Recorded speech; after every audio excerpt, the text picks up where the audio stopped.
And welcome to a Friday here at Ellis Park here in Henderson, Kentucky. A great day of racing ahead, and in fact, a picture-perfect day at that. We've got blue skies and some nice clouds out there, and it looks like perfect conditions for racing here today. I am your paddock host, Megan Devine, and I will be joining you throughout the day here at Ellis Park. We've got 8 races on tap for you and a couple of very good maiden special weight races I know I'm certainly looking forward to, and a few names that you might remember there in the program. So lots to look at, of course, lots to wager on as well. Earlier today we did have on Saturday we will have the Wiener Dog races, something to look forward to this week, as well as some stakes racing on Sunday. But here today, start things off with race number 1 in the early pick 4. That's something for you to wager on. We will have, of course, the late pick 5 and a late pick 4 coming up for you later, as well as win, play, show, and other wagering available in each race. Now, I mentioned the weather. It is picture perfect. We're not expecting any rain as far as I'm concerned here, so conditions should be fabulous for racing. And you can see here just a little partly cloudy with some clouds moving through in Henderson, Kentucky. But my voice, again, not the only one you will hear during the day, and I love to hear from him. The expert, Jimmy McNerney, the track announcer here, an expert handicapper, joins me here for the Paddock Show. Jimmy, happy Friday. Thanks, Megan. Good to hear your voice as well. I'm glad to be back here at the P-Patch, and I'm also glad that we're on the turf today still. Yeah, I am as well. Unfortunately, last week, a little bit of bad weather took us off the turf, took some stakes races off the turf, but I don't know about you. I think staying on the turf here, the racing office has done just a fabulous job of putting together a really, really competitive card today. Yeah, I agree. It's a good card all the way through. I think there'll be some wonderful betting options, and should have some good payouts. And also, in addition to those wagers that you mentioned, we also have a $3 all-turf pick 3 for the first time here. Yeah, that'll be certainly exciting and challenging as the turf races here look to be pretty competitive. So we'll start things off with race number 1. This race on the dirt, it's going to be 6 furlongs, so a sprint race to start off the day. It is a claiming event for $5,000 here. And Jimmy, my top pick was the 2-horse Zelig, this one for Greg Foley. Now, I had spoken to some of the connections of the Foley barn before the meet started, and I know they were pretty excited about the stock that they were bringing here to Henderson this summer. So I'm hoping this horse, with the workouts at Churchill Downs, coming off the layoff, of course, one I'll look at in the paddock, but maybe this horse can get through. Only thing that concerns me, of course, is the 0 for 11 on fast start, and we do have perfect conditions today. Yeah, I like the horse as well, and I like it for the same reasons you said. And it does look like Greg does have some horses entered this week going over the PPs that are in some good spots, and this one is no different to those on the drop-in class.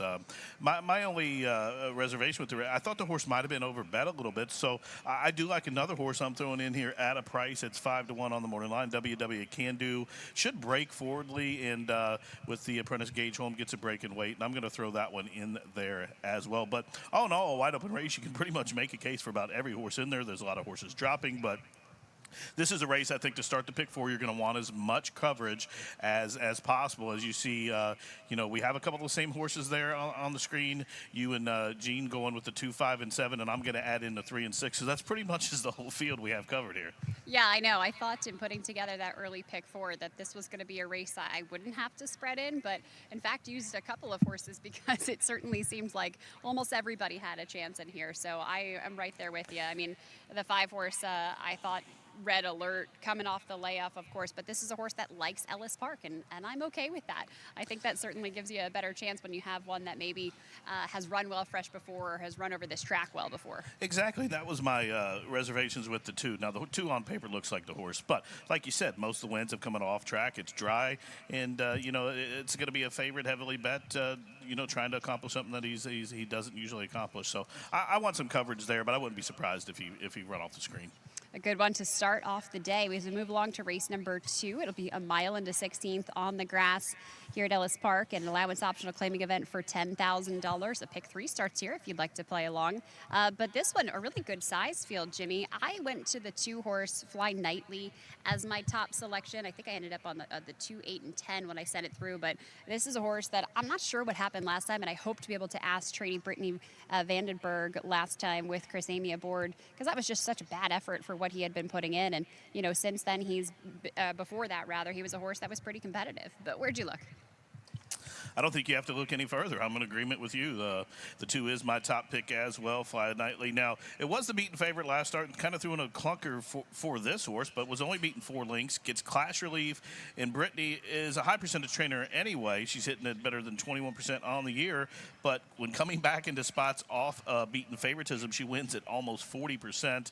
I love the horse in here, and I'm hoping to get 3-1 on that horse. That's my top pick in there. I do like the 8 Tiz Light the Way as well. Comes from a good barn and a couple of turf wins there. But I'm 2, 8, 9 in here, but I'm going to try to get away in my pick 4 since I'm half all that coverage in race 1. I'm going to single Brittany here with the 2 Fly Nightly. Single, I like it. I was confident about this horse, but you're a little bit more confident than me. I also had the 8 Tiz Light the Way on there as well, and I think I added the 10 horse in here too, and that one was Mark It Off for John Ennis and Morales, who now getting back to the turf I think is going to be key because this horse showed a lot of good speed on the synthetic, but going on the main track at Keeneland and Belterra 2 and 3 races back just really didn't show anything. So maybe the surface change will help here today. Yeah, back to the turf for that horse. 310,000 on his card, so it figures in there. Race number 3, 1 mile the distance here at Ellis. Maiden claiming race for $30,000, and this one with a purse of $19,000. Again, a pick 3 starts here, and plenty of other wagering you can play as well.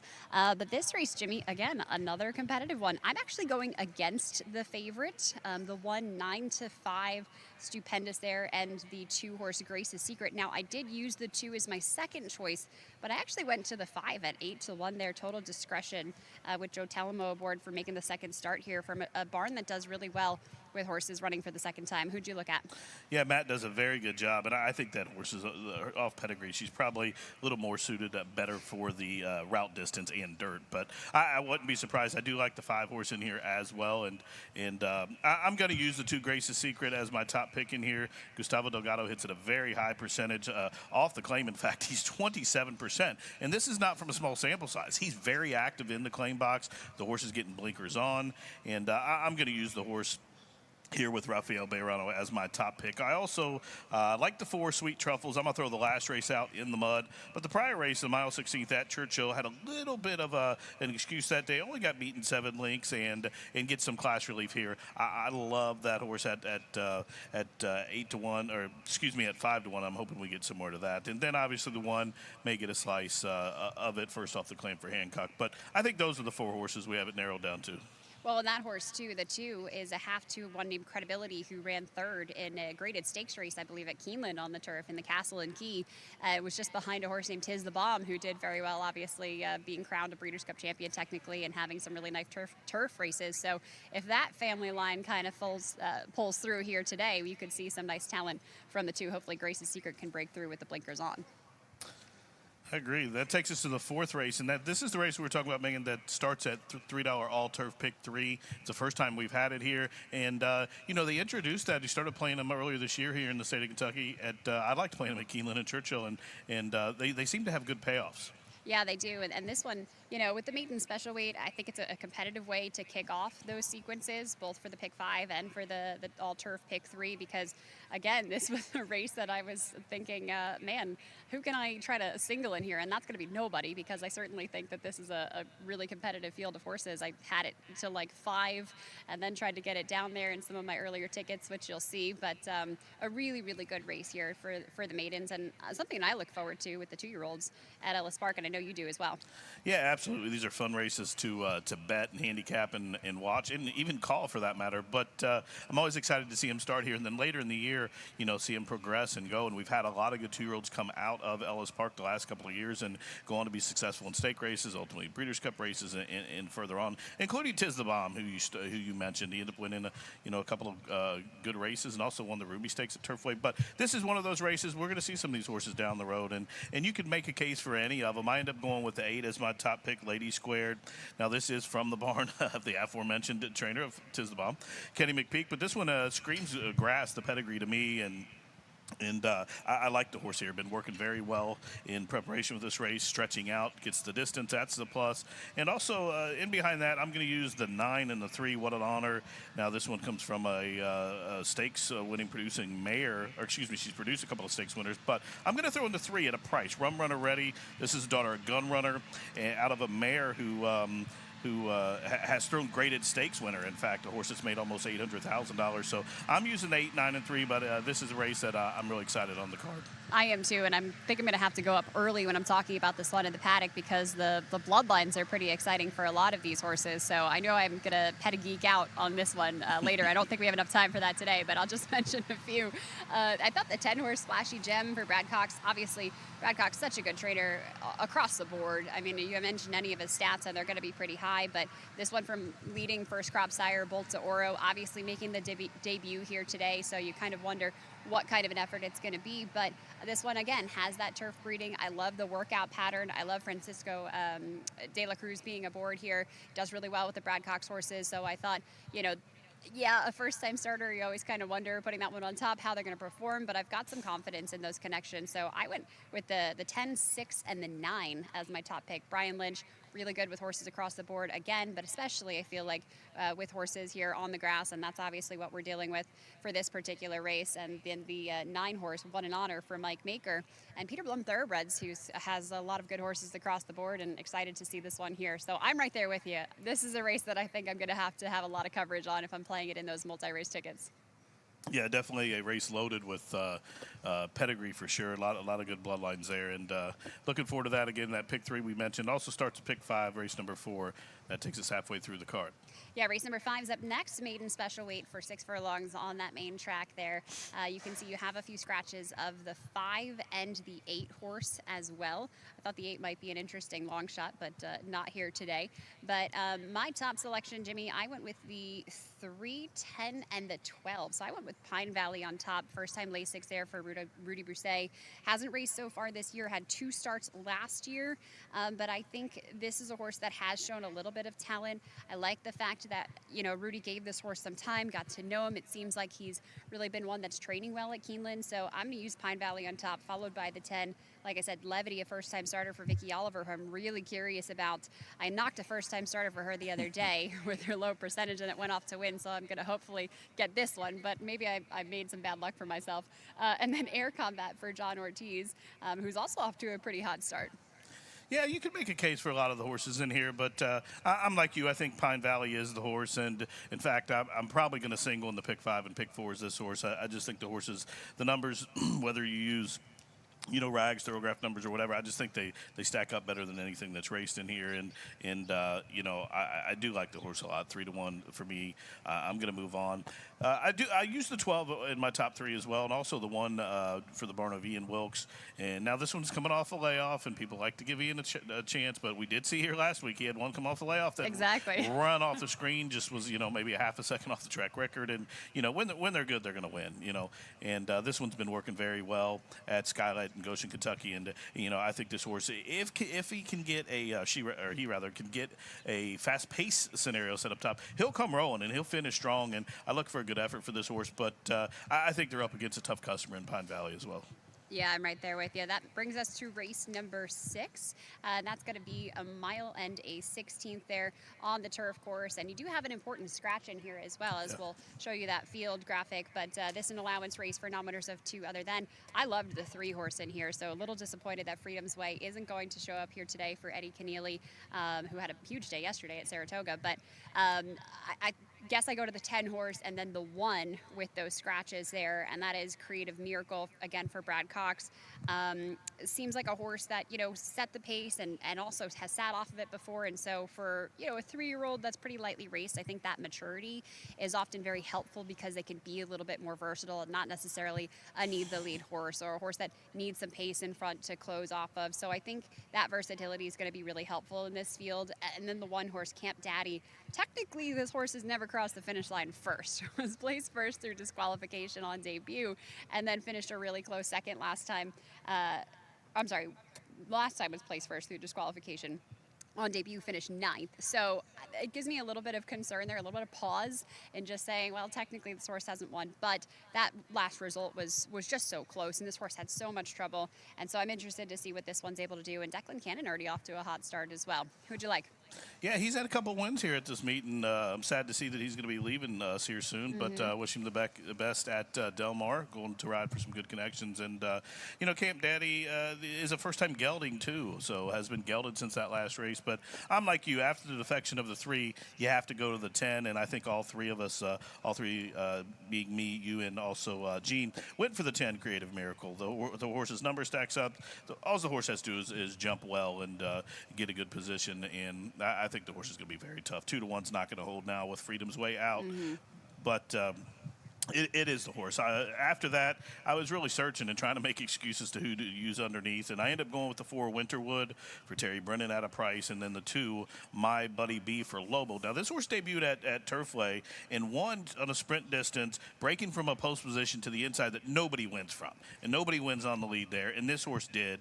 And coming back, stretching out, the horse kind of threw a clunker, but did have a trouble trip that day, and stretches out and gets the turf. The horse is going to be on the ticket at a price, but I don't think he can beat the 10, but I will have the 2 on every exact to try and super ticket. I like it. You got to like those replays where you see some trouble and hopefully the horse can come back next time. Love a valid excuse for a price.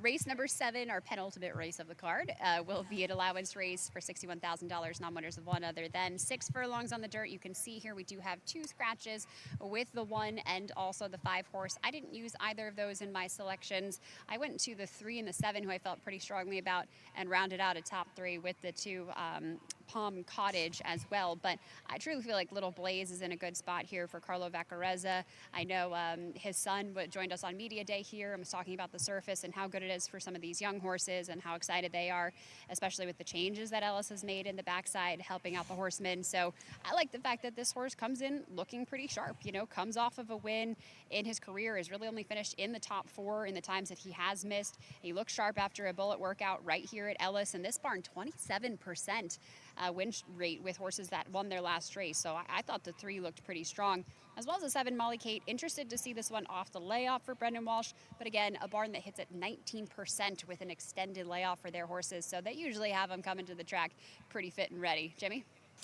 Yeah, I don't think I can add very much more. In fact, those are my 3 horses as well. Little Blaze, you touched on everything, all the reasons why I liked her as well. I'm using the 7, and also I'm going to use the 2 Palm Cottage myself. Daughter of American Pharaoh, Gerardo Corrales, off to a fast start himself here at the meeting, and I believe he's tied for lead rider with Brian, and again, gets the leg up from Paulo Lobo, who started the meet off well as well. And, I think this filly is worth a look. And she's going to be a price. They're going to overlook her. The money's going to be on Little Blaze. So, maybe you can get some value in there with her. But those are the 3 numbers, I believe. I'm in agreement with you. Yeah, I thought so as well. We might find some value if you're playing race number 7 as an individual race with the Paulo Lobo horse. That brings us to race number 8. It'll be our final race on this lovely Friday card. And it's going to be a mile on the grass. Again, happy to be back on the grass here at Ellis. I have it as a mile, but it does say on the screen dirt. So, Jimmy, am I right? Is it on the grass? Yeah, it's a mile turf. And I don't know if we touched, and the turf is, we make sure we tell them, the turf is out this week of racing at 24 feet as well.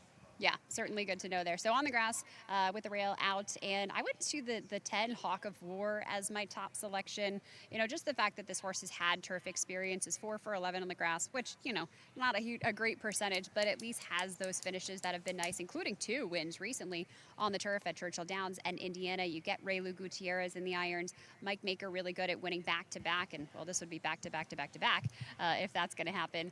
And I'm going to have to walk towards the screen here because my iPad just got hot, and now I don't have my notes anymore.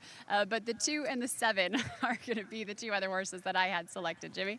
Yeah, those horses figuring here. And Hawk of War going for the 3-peat, like you said, 4.5 to 1 on the morning line. I like that horse. And the 2 Hosier, I used that horse on my ticket, but I did use number 6 Risk Manager in front of him on my ticket. I think this horse is really a versatile sort, but I think the horse is more suited to a stalking type position. Fausto Gutierrez is a really, really good trainer. Glad to have him here supporting Kentucky racing now. Giovanni Franco starting to finally find his niche here in the state. In fact, he had a winner from Brian Lynch, who you spoke on earlier about the turf up at Indiana in the stake race a couple of days ago. But Risk Manager, I think he's really worth a look here in this race. And then also in here, number 5, So Union. I think this one is worth a price as well. And it's kind of interesting that Franco seems like he's been Lynch's go-to rider here. Franco takes off and opts for the 6 over the 5. Mitchell Merle has the call. Now Mitchell's rode the horse in a lot of the races in the past, but I would have to think Franco maybe had first choice.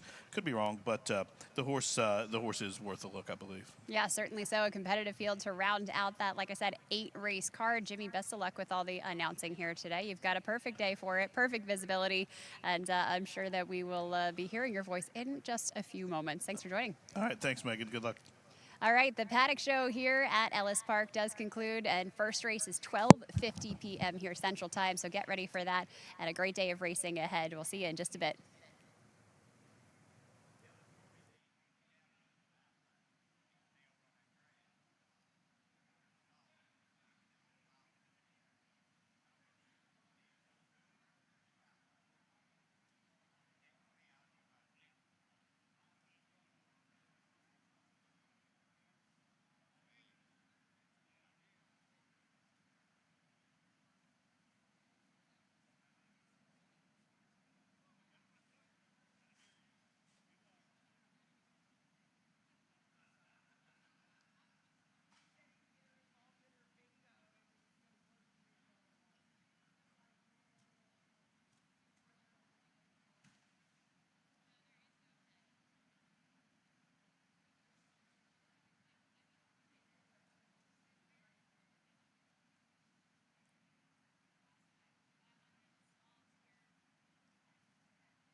afternoon, ladies and gentlemen, and welcome into Ellis Park for a wonderful Friday afternoon of racing here in Hendo. Folks, at this time, I kindly ask that you please rise. Remove your caps as we honor America with the playing of our nation's anthem.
Once again, ladies and gentlemen, welcome into the Ellis Park Racing and Gaming program for this Friday from Henderson, Kentucky.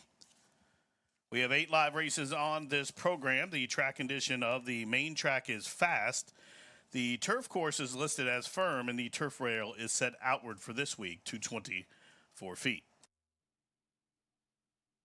Wonderful weather here in the area today here at Ellis Park with 17 minutes to post. It's 87 degrees, mostly clear skies, no wind, and we look forward to a wonderful race program here. As we ask this time, if you'll take out your racing programs, we'll give you today's late program changes.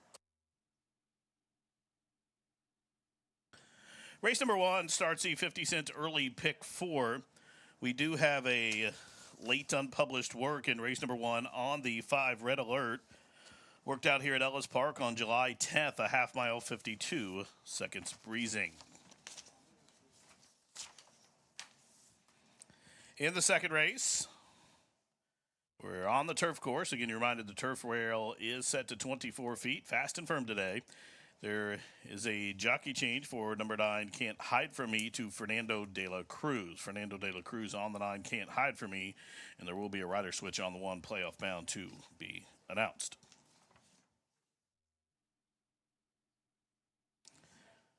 Onward to race number 3 here at the track. In the third race from Ellis Park, number 7, Dareen, has been scratched. Number 7, Dareen, has been scratched from the third.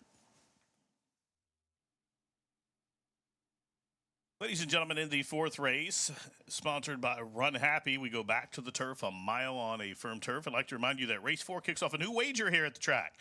Very popular wager, and we're glad to add it to our wagering menu. The All-Turf Pick 3, the $3 All-Turf Pick 3 to be on races 4, 6, and 8 here from Ellis. Races 4, 6, and 8, all 3 turf races, and it is a $3 Turf Pick 3 base wager. In addition to that, we do start the Pick 5 in the fourth, sponsored by Run Happy.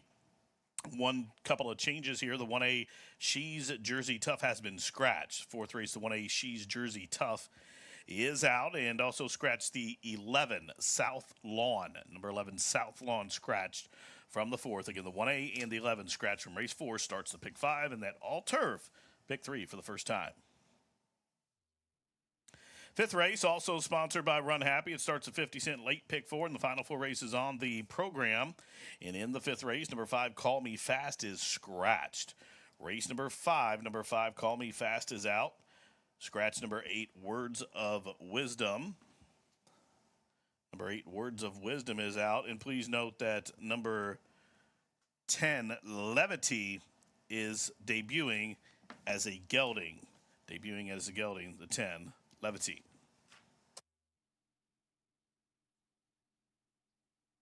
Race number 6 from the Pea Patch. We'll welcome in a wonderful family here today celebrating the Palmer family reunion.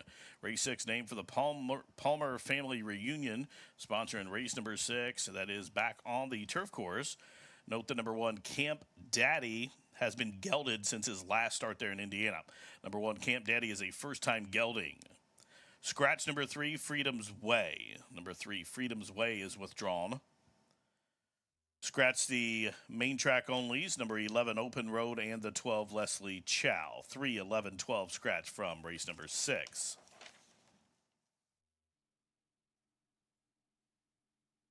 Race number 7 will welcome in a group that supported Ellis Park for a long time, the Southwestern Indiana Builders Association, back in the house, sponsoring race number 7 here at Ellis. And in the 7th, scratch number 1, Stellar Grace. Number 1, Stellar Grace, is out. Also, number 5, Tale of Ready Chianti, is scratched as well. Race 7, scratch numbers 1 and 5 to start the late double. Race number 8 will close out the show with a turf event, an optional claimant allowance to go a mile on that firm turf. Turf rail set to 24 feet. Simply take out the also number 11, Palace Kitten. The 11 Palace Kitten out of the 8th and final. Well, race fans, those are the changes at this time. Any additional changes coming in throughout the balance of this 8-race program, I will get those to you as they do so. Fast and firm here at the Pea Patch. Race number 1 is up in 13 minutes, and best of luck.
race number one here at Ellis Park, just a few moments away as we start off this 8-race card on this fabulous Friday afternoon. This race starts at pick 4 if you're interested in playing that 50-cent minimum for that wager, as well as win, play, show, exact, a trifecta, super, double, and pick 3 wagering available for you. Start things off with a claiming event for $5,000. This one for horses 3 years old and up, which haven't won a race in 2022. 6 furlongs the distance, as I mentioned, on picture-perfect conditions, really. A few horses that I'll talk about in here. The 2 Zelig, my top selection for Greg Foley with Mitchell Merle aboard. This horse coming off just a little bit of a layoff, hasn't raced since March of this year, and coming off of a couple of nice workouts as well. So this barn pretty good at bringing horses back after they've had some time away from the track. Going to face open company here, whereas he has faced Louisiana breds in some of the prior races. My one concern is this is a horse that is 0 for 11 on the fast dirt track.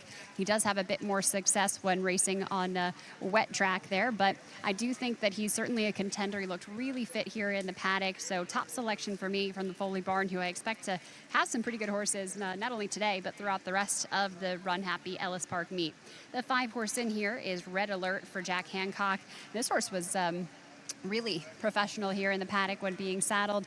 This is a horse that has run well fresh before, so you can see some layoff lines if you're looking at the program. In July, after that race last year, right here at Ellis Park with a win, took some time off and then returned in September at Churchill Downs to finish 5th that day against tough open claiming company for the $8,000 claimers. Hasn't raced in 2022, so interested to see how this horse is going to be able to handle coming back here. But again, the fact that you can see some layoff lines and this horse has run well, not only off that layoff, but also at Ellis Park, I think is a good indication that this one could be a contender. Riders getting the leg up here. One other horse I'll mention is the 7. This one for Ron Moquette is 0 for 2 on the fast dirt. In fact, mostly this horse has been kept on the turf course where he's done his best running, but he's just a gorgeous animal in here. They're walking him around quite a bit. A 7-year-old gelding who's full of himself today. A little bit of lather between his legs. He does seem to be a high energy type of a horse. Expect to see him get his game face on as he heads out to the track. But I will say, for a horse coming off of a layoff, again, hasn't raced since March of this year. He does look pretty fit to me, not carrying an extra ounce of condition. So one to keep your eye on as he continues to warm up there with Renee Diaz in the irons. Horses on the track for race number 1. Best of luck at Ellis Park.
The horses stepping out onto the racetrack for the opener from Ellis Park. Race 1 of 8 here will be on the dirt surface. 6 furlongs on a fast dirt surface. In this race, there are a field of 7 to take to the gate. This is the non-winners a year for $5,000 to go 6 furlongs. And again, don't forget that unpublished work on Red Alert. Number 5, Red Alert, worked out here at Ellis. A late unpublished work on July 10th, half mile 52. Breezing. Race 1 from Ellis, exact to try, super, daily double, starts at pick 3, and it starts at 50-cent pick 4 here in 4 minutes. Good luck.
Just about a minute here for race one from Ellis Park. Race one, have a minute to wager, including that pick four with a pool of over 15,000 and growing as the field has turned or approaching the gate.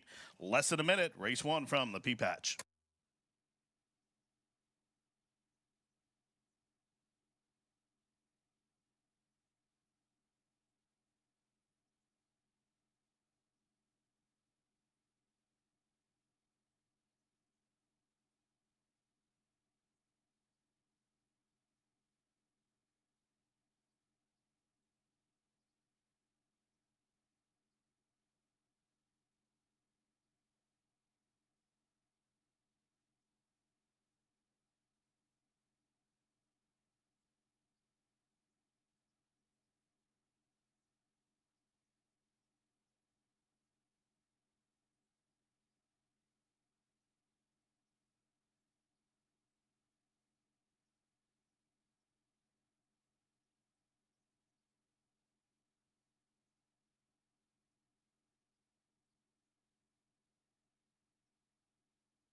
And the horses have reached the starting gate. It's post time.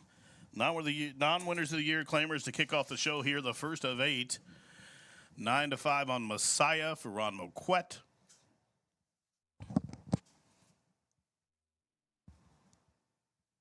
WW Can Do and apprentice Gage Holmes in the line. Mason AP on the drop-in class coming up for Chase Miller. And Messiah, the favorite, to the outside, will complete the load. They're at the post.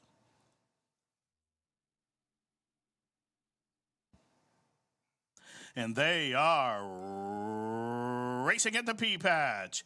It was a quick beginning for Zelig, who jumped well. Also quick into stride from between horses. There goes WW Can Do. Are you talking to me? Is probing up the fence from third. 2 lengths for the back. Messiah, the favorite, hovers to the outside in fourth. Red Alert broke sharply, but is back into fifth position. Now just got relegated to 6 as Pequeño Grande went by him. And Mason AP, the class dropper, at the back of the pack. 3.5 furlongs to go. A dozen lengths from top to bottom. The quarter was 22 and 3. And Zelig, the class dropping Lawbred, confronted by WW Can Do and the Bug Girl to the outside. Now, Messiah with a 3 wide blitz. Are you talking to me? Is fourth and about 5 off the pace, and 2 lengths for the back. Pequeño Grande is next, rounding the turn with a quarter to go. And up top, it is still Zelig who shows the way. Splitting horses, WW Can Do. Messiah makes it 3 across the course, top of the home stretch, outside a furlong to go, and Zelig has spurted away. Zelig has turned the ball back with a 16th to go and is opening up by 4. WW Can Do and Messiah is going to battle for the balance. It's all over up top, 3 to 5 on Zelig, who was gathered up at the end by almost 7. WW Can Do, Messiah, Are You Talking to Me? Mason AP, Pequeño Grande, and Red Alert Wag the Tail in 110 flat.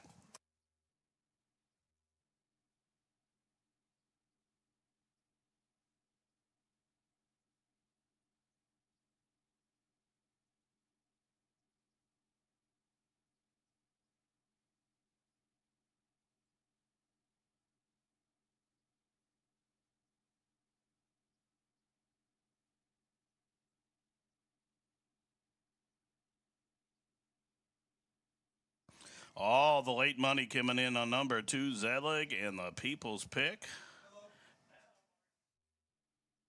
is the winner. Number 2, Zelig at 3 to 5, the winner. Second, number 3, WW Can Do.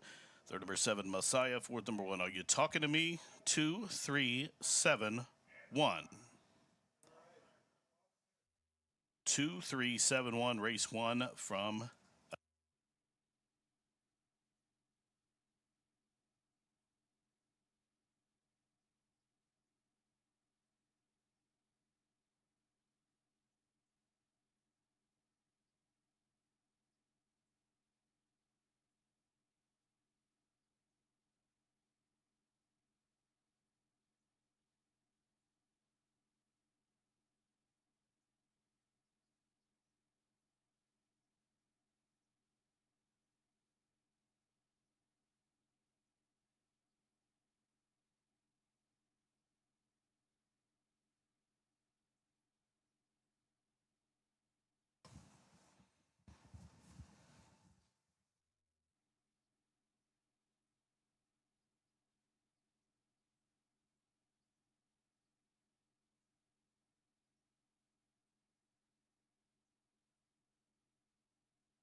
Entering the Jeff Hall winner's circle, number 2, Zelig. The favorite, home winner here, 5-year-old Big Gelded Son by Bind out of the Easy from the Get-Go mare named Happy from the Get-Go. Louisiana bred, owned by Tom Mayo, and the tag team racing of Travis Foley, trained by Greg Foley, Mitchell Murrell, the winning jockey. The winner picks up the 4th lifetime victory, covered the 6 furlongs, gate to wire 110, flat.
And the first race is official.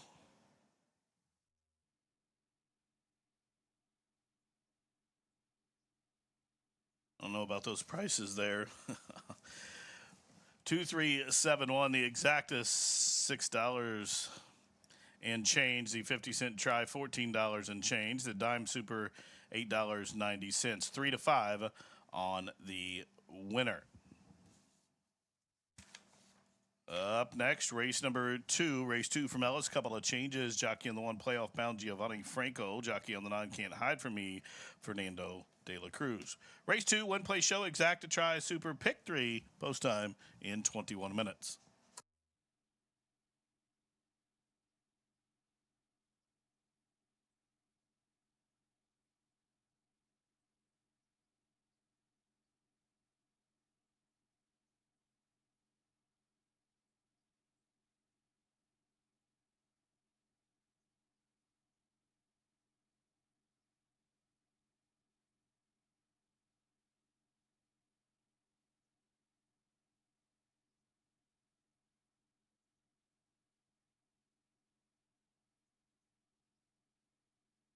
Between horses, there goes WW Can Do. Are You Talking to Me?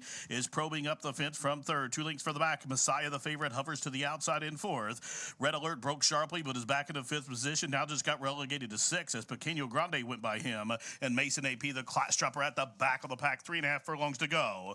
A dozen lengths from top to bottom. The quarter was 22 and 3. And Zelig, the class dropping Lawbred, confronted by WW Can Do and the Bug Girl to the outside. Now Messiah with a 3-wide blitz. Are You Talking to Me is 4th and about 5 off the pace, and 2 lengths for the back. Pequeño Grande is next, rounding the turn with a quarter to go. And up top, it is still Zelig who shows the way. Splitting horses, WW Can Do. Messiah makes it 3 across the course, top of the home stretch, outside a furlong to go, and Zelig has spurted away. Zelig has turned the ball back with a 16th to go and is opening up by 4.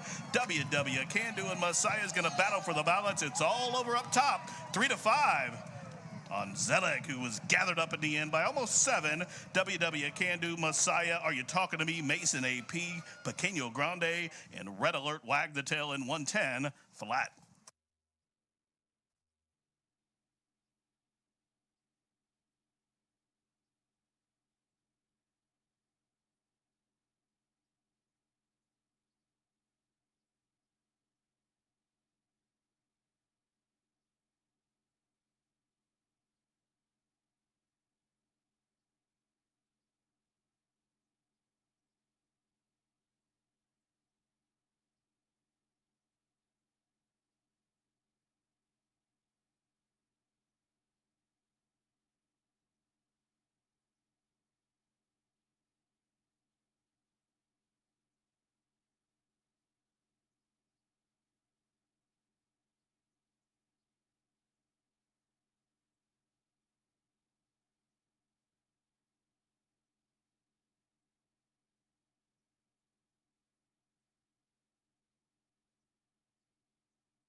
Eclipse champion Run Happy, the #1 second crop dirt sire of last year, is back and showing a new dimension with winners on turf, dirt, and all weather.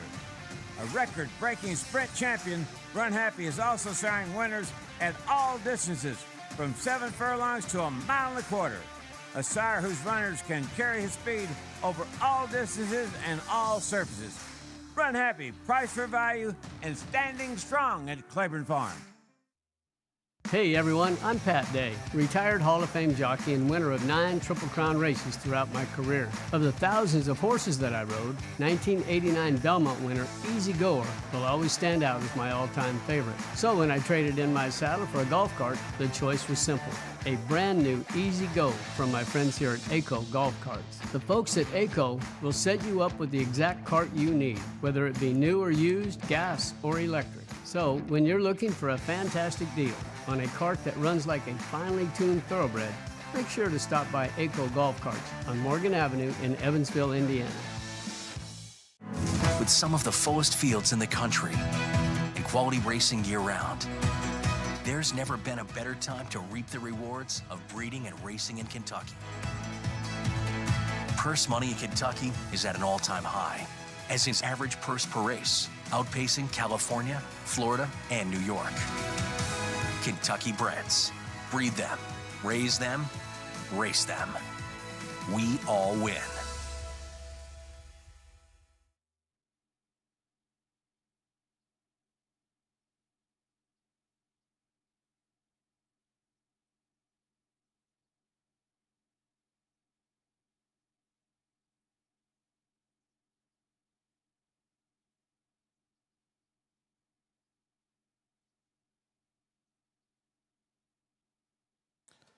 Fifteen minutes to post race number 2. Those prices you see on the tote board and on the screen, the 338, 266, and 240 for the win, place, and show on the winner, 504, 294 for place and show, and $3 for the 7.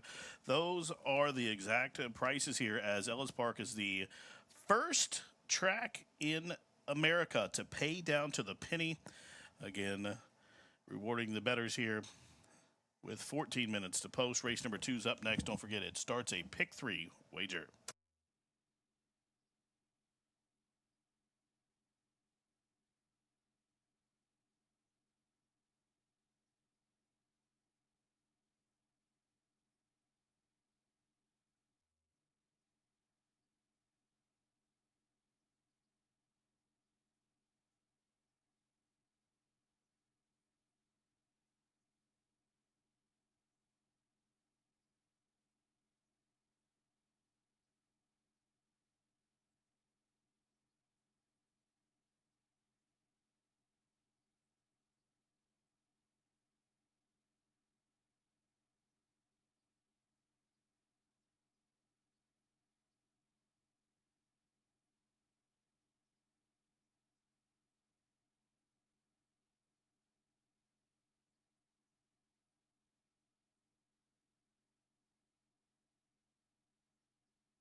Race number 2 coming up here at Ellis Park as we have a turf race ahead of us. This one an allowance event, optional claiming for $10,000. A mile and a 16th the distance. And do note that right now the rail today will be set at 24 feet for the turf racing. That we will have a nice competitive field of horses in here. My top selection went to the 2 horse, and I did get the chance to catch up with trainer Brittany Vandenberg, pardon me.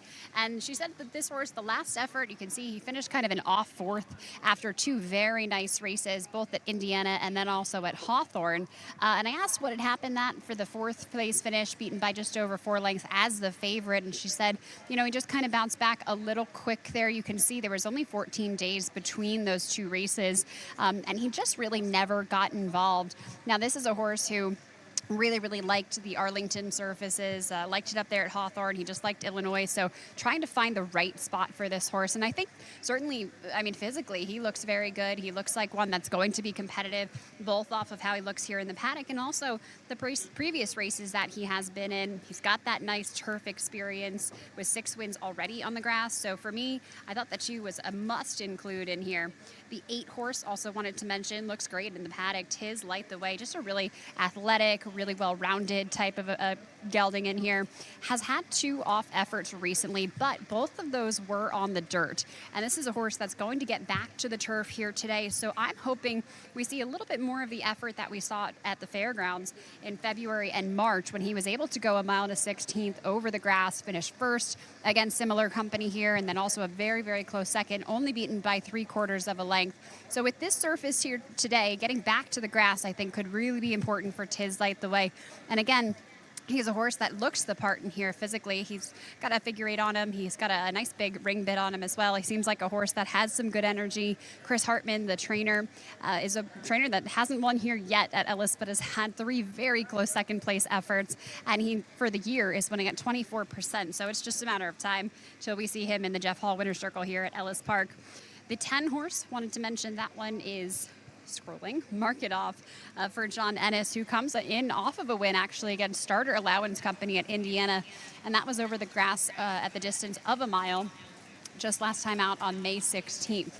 A horse that I didn't get a huge look at as he was being saddled, but I will say since he's walking around here, he's just really a nice alert type of a horse. He's obviously an 8-year-old gelding. He knows what's going on. He knows his job, but he really hasn't broken a sweat on this hot day with a lot of these other horses, maybe a little bit more fidgety. He's just a consummate professional as he's going around. So like to see the way that he's presenting himself here in the paddock, and also certainly a horse that you might want to include. Morning line of 9-2. And we'll see how that ends up by the time they get to that starting gate.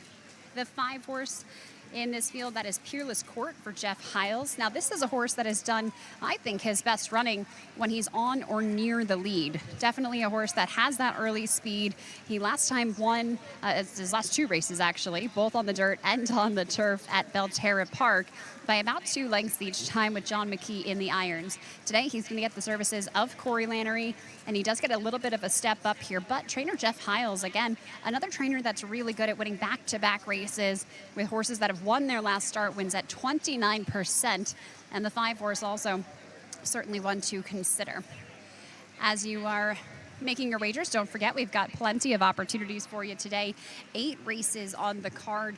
We will, of course, have a pick 5 coming up in a couple of races, as well as that late pick 4. And today, the all-turf pick 3. So those races, the last 3 turf races on the card, the $3 is the minimum wager for that. So certainly you're going to want to handicap smartly and hope you can get paid big from that wager that we're employing here at Ellis Park. Again, Jimmy had mentioned the penny breakage that we have Ellis Park, the first track here in Kentucky to make that change for the better.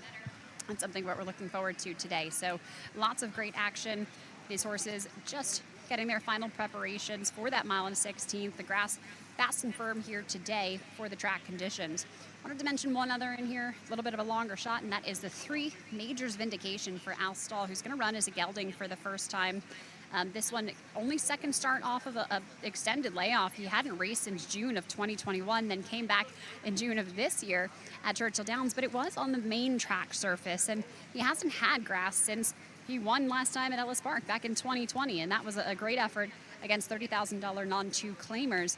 So he's got a lot of work to do to kind of get back on his top game. But I will say, it looks like he's had quite a good foundation with the workouts that he's had at Churchill Downs and the Churchill Downs Training Center. He's one that's constantly put in a lot of really good efforts at 4 furlongs. It seems like they've sharpened him up here recently, whereas before that, you were getting a lot of those kind of nice, long 5 furlong drills, some of the slower 4 furlong drills for him as well from the gate. So it seems like a horse that maybe we'll see him a little bit more involved today. And I think he does his best running when he's on or near the lead. So curious to see how he breaks, but nice to see a horse that has experience and good experience with that 1-for-1 over the Ellis Park turf course in his past performances.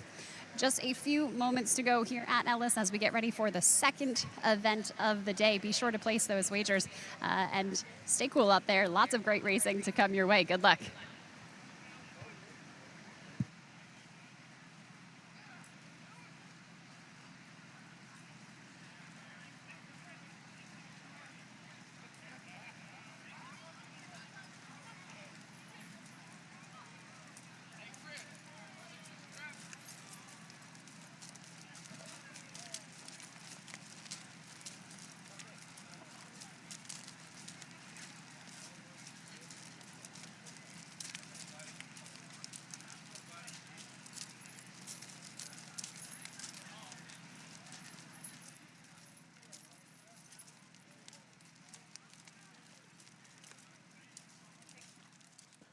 The horses coming on the track for the second race from Ellis Park will go out to the turf course, a mile 16th on a firm turf. The turf rail set outward to 24 feet. Jockey change on the 1 to Giovanni Franco. Jockey change on the 9, Can't Hide From Me, to Fernando de la Cruz. Field of 11 here for the starter allowance. Win, play, show, exacta, try, super daily double, pick 3, and win, play, show wagering as well. Just 5 minutes to race number 2. And again, race fans, you notice those payouts in the first race, and you'll notice throughout the card and on here in the future that we are something we're proud about here. Bettors wagering on Kentucky racing should appreciate this, that we'll be paid to the penny now starting today. Kentucky's the first track here. Ellis Park is the first track in North America to feature this penny breakage. Now, it's long overdue, and we're certainly proud about it here, and also certainly thankful to Kentucky Representative Adam Koenig, who sponsored this bill along with Al Gentry and Senator Damon Thayer. I'd like to thank those guys for their support. And horse players are being rewarded here, as we'll be paid to the penny here now, where $35 million was collected over the last several years. In fact, the last 5 years under this breakage thing. Now, with this new law, all the money is going to go back to the winning bettors and to put millions of dollars back into the hands of the horse players. Every year here, the penny breakage, Ellis Park proud to be the first track in the United States to offer this. Here in 3 minutes, race number 2. Good luck.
The field for race number 2 from Ellis Park crossing over to the turf course here. Field of 11 to race 1 mile and 16th on a firm turf. In this week of racing, the turf rail will be set outward to 24 feet. We'll do that on a every other week basis. Next week it'd be down all the way in. But for this week, 24 feet. We are fast and firm today. Even money on Tis Light the Way. Fly Nightly let go at 4.5 to 1 currently. As Playoff Bound comes up with Franco. Franco into line for Caratoy. Just Gun It. For Lalo coming up, here is Major's Vindication and Owensboro's own jockey Joe Johnson.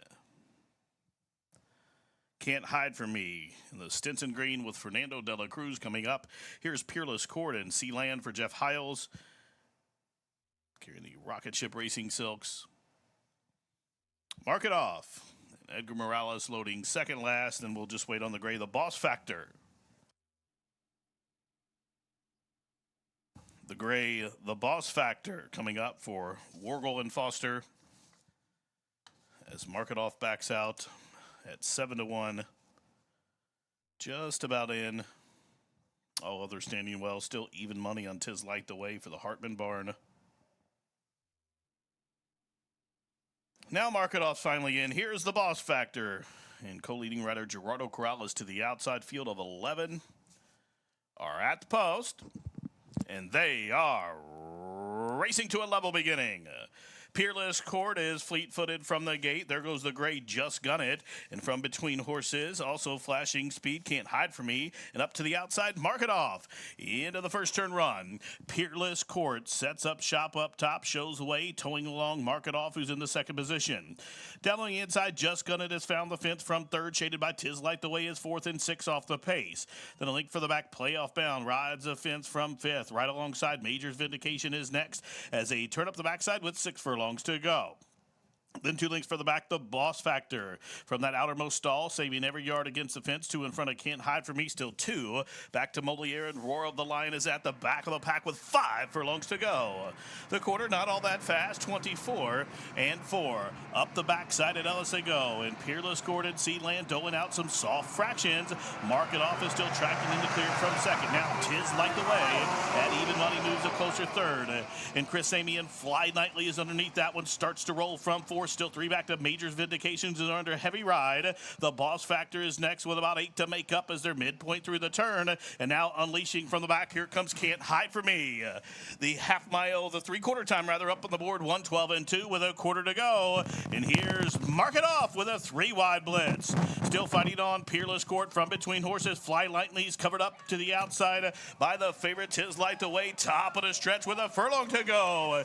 And Mark It Off drifting out to the far outside. Tis Light the Way, and Amy takes Fly Nightly to the fence, 1/16 left, and Mark It Off is still finding. Tis Light the Way is still chasing, but chasing to be second as Mark It Off wins at 5 to 1. Mark It Off and Edgar Morales for John Ennis in 1:42 and 4.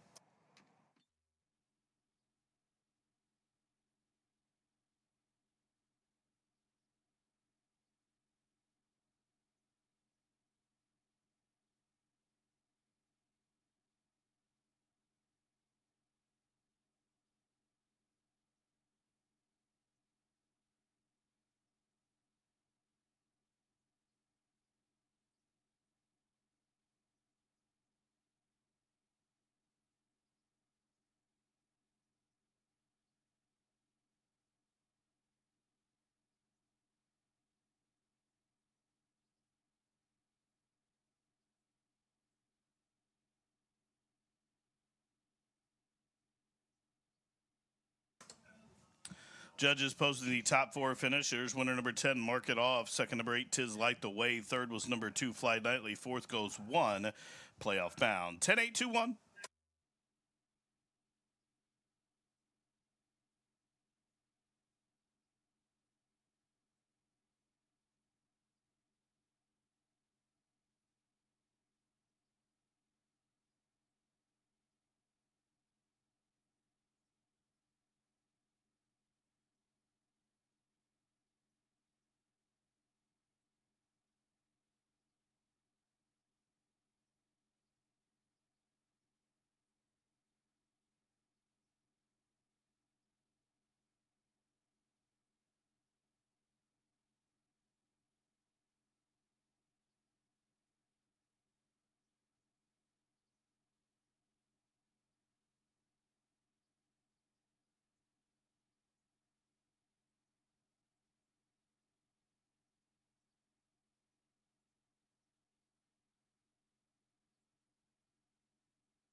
10, 8, 2, 1, moving into the winner's circle. Unofficial winner of race number 2 from Ellis Park, number 10, Mark It Off.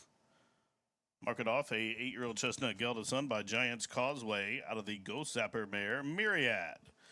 Winner owned and trained by John Ennis, ridden to victory by Edgar Morales. Mark It Off, now a 6-time winner.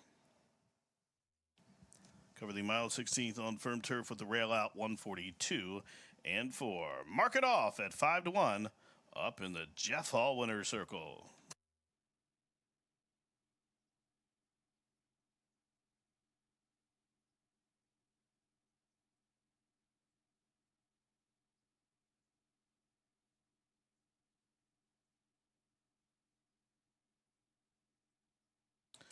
Mark It Off, the winner returns $13.74, $5.50, and $3.58 for the show dough.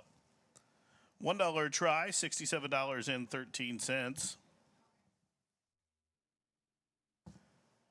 The winning exacta was 10 and 8.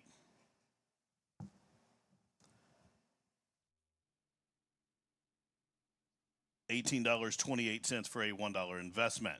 The daily double 2 and 10 came back $16 and a nickel. Dime super $63.31. The third race from Ellis Park is up next. 25 minutes to post. Maiden, filly, and mare claimers. 30 claimers to race a mile on the main. Take out number 7, Darlene. Field of 6 left to go. Win, play, show. Exacta try. Super daily double starts another rolling pick 3.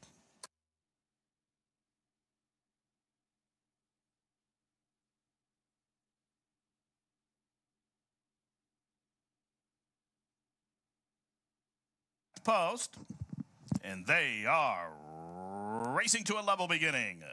Peerless Court is fleet-footed from the gate. There goes the gray Just Gun It. And from between horses, also flashing speed, Can't Hide From Me. And up to the outside, Mark It Off. Into the first turn run. Peerless Court sets up shop up top, shows the way, towing along Mark It Off, who's in the second position. Down on the inside, Just Gun It has found the fence from third, shaded by Tis Light the Way is fourth and 6 off the pace. Then a link for the back, Playoff Bound rides the fence from fifth. Right alongside, Major's Vindication is next as they turn up the backside with 6 furlongs to go. Then 2 links for the back, the Boss Factor. From that outermost stall, saving every yard against the fence. 2 in front of Can't Hide From Me, still 2. Back to Moliere, and Roar of the Lion is at the back of the pack with 5 furlongs to go. The quarter not all that fast, 24 and 4. Up the backside at Ellis they go, and Peerless Court and Sealand doling out some soft fractions. Mark It Off is still tracking in the clear from second. Now Tis Like the Way at even money moves a closer third. And Chris Amian Fly Nightly is underneath that one, starts to roll from 4. Still 3 back to Major's Vindications is under heavy ride. The Boss Factor is next with about 8 to make up as they're midpoint through the turn. And now unleashing from the back, here comes Can't Hide From Me. The half mile, the 3/4 time rather, up on the board, 1:12 and 2 with a quarter to go. And here's Mark It Off with a 3-wide blitz. Still fighting on Peerless Court from between horses. Fly Lightly's covered up to the outside by the favorite Tis Light the Way, top of the stretch with a furlong to go. And Mark It Off drifting out to the far outside. Tis Like the Way, and Amy takes Fly Nightly to the fence, 1/16 left, and Mark It Off is still finding. Tis Like the Way is still chasing, but chasing to be second as Mark It Off wins at 5-1. Mark It Off and Edgar Morales for John Ennis in 142 and 4.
Eclipse champion Run Happy, the #1 second crop dirt sire of last year, is back and showing a new dimension with winners on turf, dirt, and all weather. A record-breaking sprint champion, Run Happy is also siring winners at all distances, from 7 furlongs to 1.25 miles. A sire whose runners can carry his speed over all distances and all surfaces. Run Happy, price for value, and standing strong at Claiborne Farm. Master horse racing with the power of daily racing form. DRF has helped players win at the races for 125 years. Now the information you trust is better than ever. Get exclusive late-breaking news from our reporters at tracks across the country. Position yourself to win by adding Buyer's Speed figures and the new DRF formulator to your handicapping arsenal. Go to drf.com today. Use coupon code DRF2022 to get a free formulator card and start winning.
Race number 3 coming up for you here at Ellis Park with just about 12 minutes to go as we look at these horses in the paddock. These are maiden claimers for $30,000, and they'll be running a mile on that fast maiden track here at Ellis today. Now, I will say my top selection in here, the 5-horse, I liked both on paper, but also really liked in the paddock here. Just a really balanced, scopy type of a horse. As soon as they put the tack on this one, he really seemed to, or she rather, really seemed to puff up here for Matt Shire and Joe Talamo. She's a horse that's just had one start so far. She started off at Belterra Park on the turf course there. She ran 6 feet and by 5 lengths, really didn't do a lot of running that day, but I like the fact that they're going to allow her to stretch out, or not stretch out, rather get a little bit more distance here, and also that she's switching over to the dirt surface because she really looks like one that would suit this kind of a course really, really well. So 8-1 on the morning line. We'll see how much action she takes here, but I will say she's just a really good-looking daughter of Fed Biz. They have washed her down just a little bit, put some water on her neck, so she might look like she's a little bit sweaty or anything like that, but she doesn't seem to have any lather on her, so I think she's calm, cool, and collected. I like the fact that this barn, who is currently 1-for-1 here at the meets, does really well with horses, maidens making their second start, winning it 20% of the time. And I think this filly could really make a big impact here today. So the 5 going to be my top selection, followed by the 2 that is Grace's Secret. This one for Gustavo Delgado with the blinkers on here today. Rafael Bejarano will get the call for the very first time. Hasn't been on this horse so far in her career, but she's another one that seemed like she was preparing really well. They actually claimed her back on June 12th, and then it seems like they had one work for her at the Thurba Training Center in Lexington on June 25th. So got to know her a little bit there, and they bring her back in this spot, getting her a little less distance here today, obviously, with this 1 mile, as she's previously kind of been bounced around between sprint and route races in her career. But she went over the mile last time at Churchill Downs, which is the 1 turn. This is kind of a 1.5. She finished second that day, albeit beat by 10 lengths. But she was the favorite and kind of disappointed there. Now, she does have some good breeding to her as well. She's a half to Credibility, who was 3rd in the Grade 2 Castle and Key at Keeneland, race for nice young horses, and that was behind Tiz the Bomb. So, there is some breeding there, albeit on the grass, but it certainly seems like a horse that can make an impact and one that looks really fit as the riders get the leg up. I will also say the 4 horses one I looked at in the paddock, Sweet Truffles, who didn't really improve too much with the stretch out last time. They obviously liked on debut because they claimed her out of that barn, Kenny McPeak did, and Brian Hernandez has been aboard for her starts. The only change for her today here, besides obviously coming to Ellis as she's going to run the mile one more time, is getting the blinkers on today, and we'll see if that makes a big impact for her as they head out to the track. So top selections for me did go with the 5-horse on top, followed by the 2 and 4 as they go out to the track for race 3. Good luck.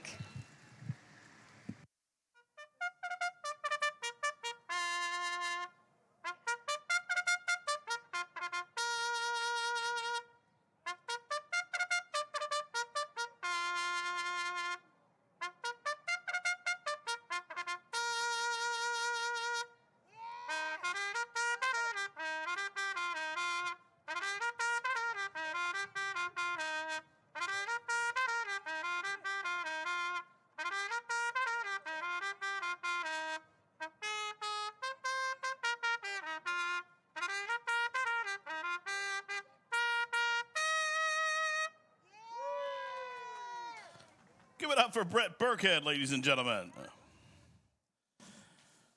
Playing them on out here for the 3rd race from the P-Patch. Maiden fillies and mares to race a mile. They'll claim you take $30,000. Take out the 7, Doreen. Field of 6 left to go. Win, play, show. Exact to try. Super Daily Double starts another rolling pick 3. Post time for the 3rd in 7 minutes.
1 minute now, 1 minute.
And the maiden girls have reached the starting gate. It's post time from the P-Patch field of 6. Maiden 30 claimers to race a mile here to kick off another pick 3, 4 to 5 on Grace's Secret. First off the claim for Delgado. Stupendous with the rail draw and leading jockey Gerardo Corrales going in for Hancock and Royer. Stupendous first off the claim, daughter of California Chrome. Grace's Secret's locked up at even money favoritism. Some more business going in the green. Sweet Truffles. And Brian Hernandez in the line. Total Discretion. And Talamo up top. Yellow Creek Road and John Court completes the load. Field of 6 at the post, and they are racing. Not the best start for the big favorite Grace's Secret, but it was a fast start from the middle for Some More Business, who clears off by a length. Sweet Truffles will track her from second. Stupendous down on the inside from third. She's covered up by Total Discretion, who is fourth and 3.5 off the pace. Still 2 back to Yellow Creek Road, who is second last. And Grace's Secret at 1 to 2 is last as they head up the backside, but the field only covered by about 7 lengths. The quarter was 24 seconds flat. And up top, it's Colby Hernandez and Some More Business, who's fostering out the speed by a length and a half. Sweet Truffles is still tracking in the pocket there from second. Stupendous is trapped by Total Discretion there, third and fourth as they turn in to the turn. Then Yellow Creek Road and Grace's Secret, they are at the 2 back markers into the turn. No twist in the plot. Some More Business still paving the P-Patch path. Sweet Truffle still tracking here for second. Up to the outside, Total Discretion third. Stupendous still locked and sequestered from fourth. Now Grace's Secret is on the move. Grace's Secret tips out off cover, and Yellow Creek Road is still last, rounding the turn. And Some More Business, after a half, 47 and 4, comes to the quarter pole and complete control. Up top, it is Some More Business who'll whip them in. Some More Business off the turn by a length. Sweet Truffles is trying to trap Grace's Secret, but she's punching her way through and bullies her way through outside the furlong marker. And here's Grace's Secret, who just swept by the pace setter. Stupendous is late on the scene up into second, but Grace's Secret just running them off the feet. Grace's Secret at 1 to 2, making it look like a Henderson handout. She won by about 4.5, breaking the maiden. Then it was Stupendous and Sweet Truffle second and third, pace setting Some More Business. She faded to fourth in 1:37 and 3.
Result of the photograph show number 1, Stupendous, to be second. Third, number 4, Sweet Truffles. And fourth goes 3, Some More Business. 2, 1, 4, 3.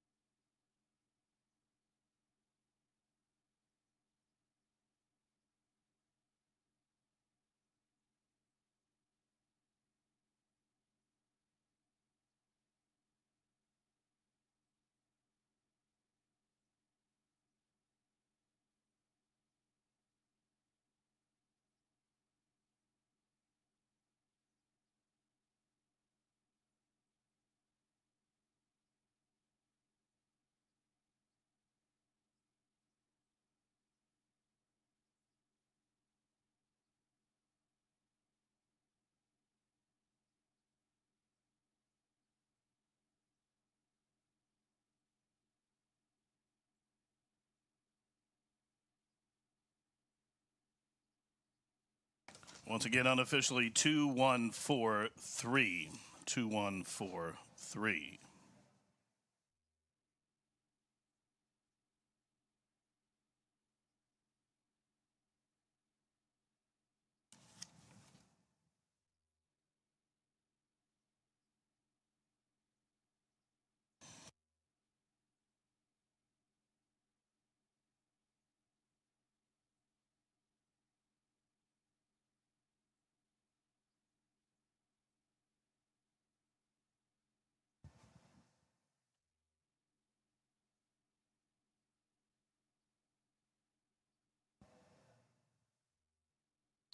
Into the winner's circle. First off the claim, another one of those type of victories here for trainer Gustavo Delgado.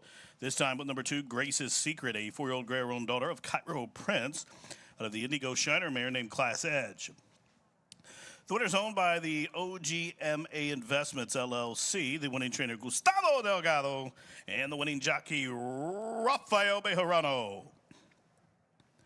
Grace's Secret breaks maiden first off the claim in lucky start number 11. And the wins gathered up, cover the mile, 137 and 3.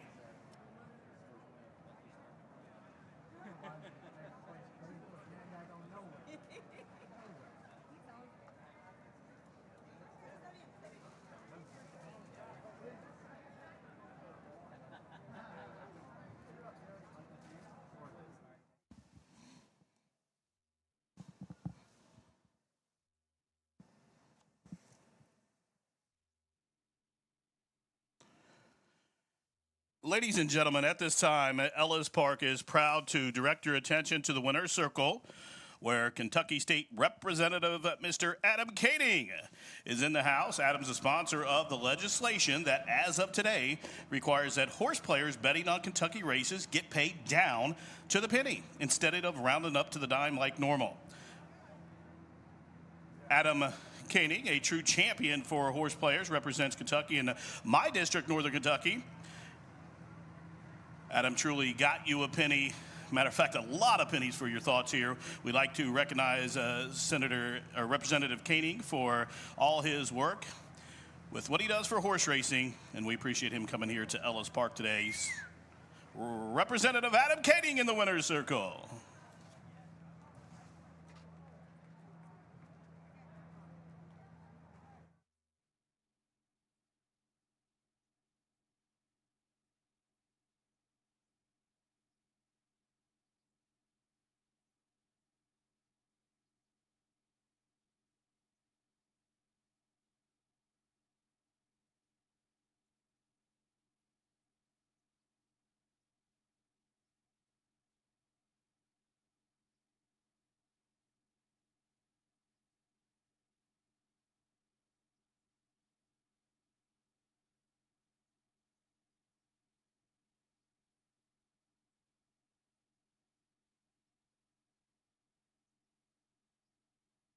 At the post, and they are racing.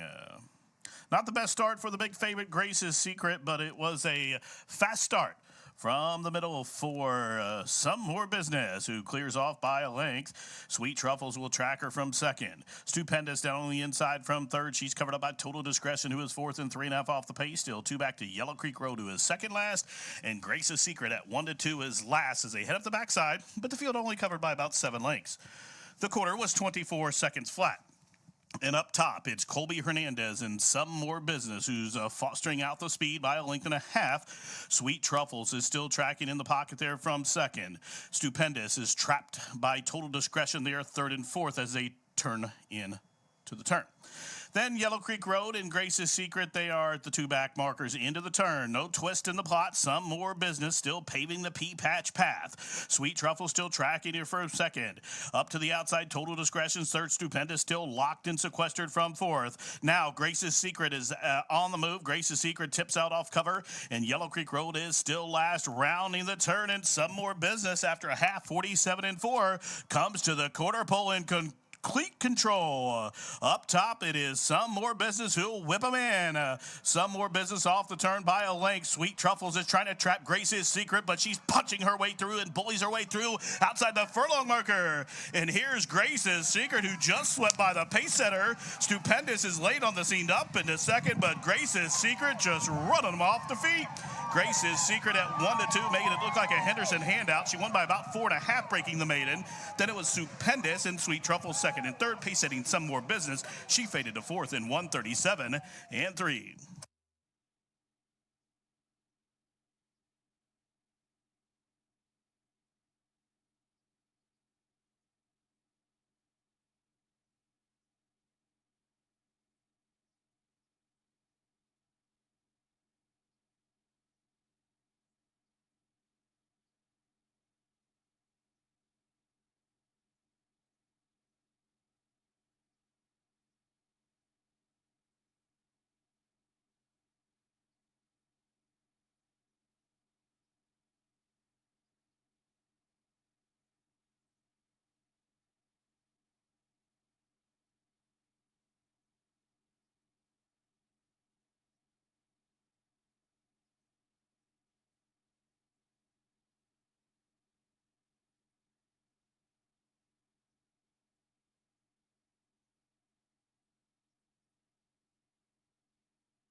Eclipse champion Run Happy, the #1 second crop dirt sire of last year, is back and showing a new dimension with winners on turf, dirt, and all weather.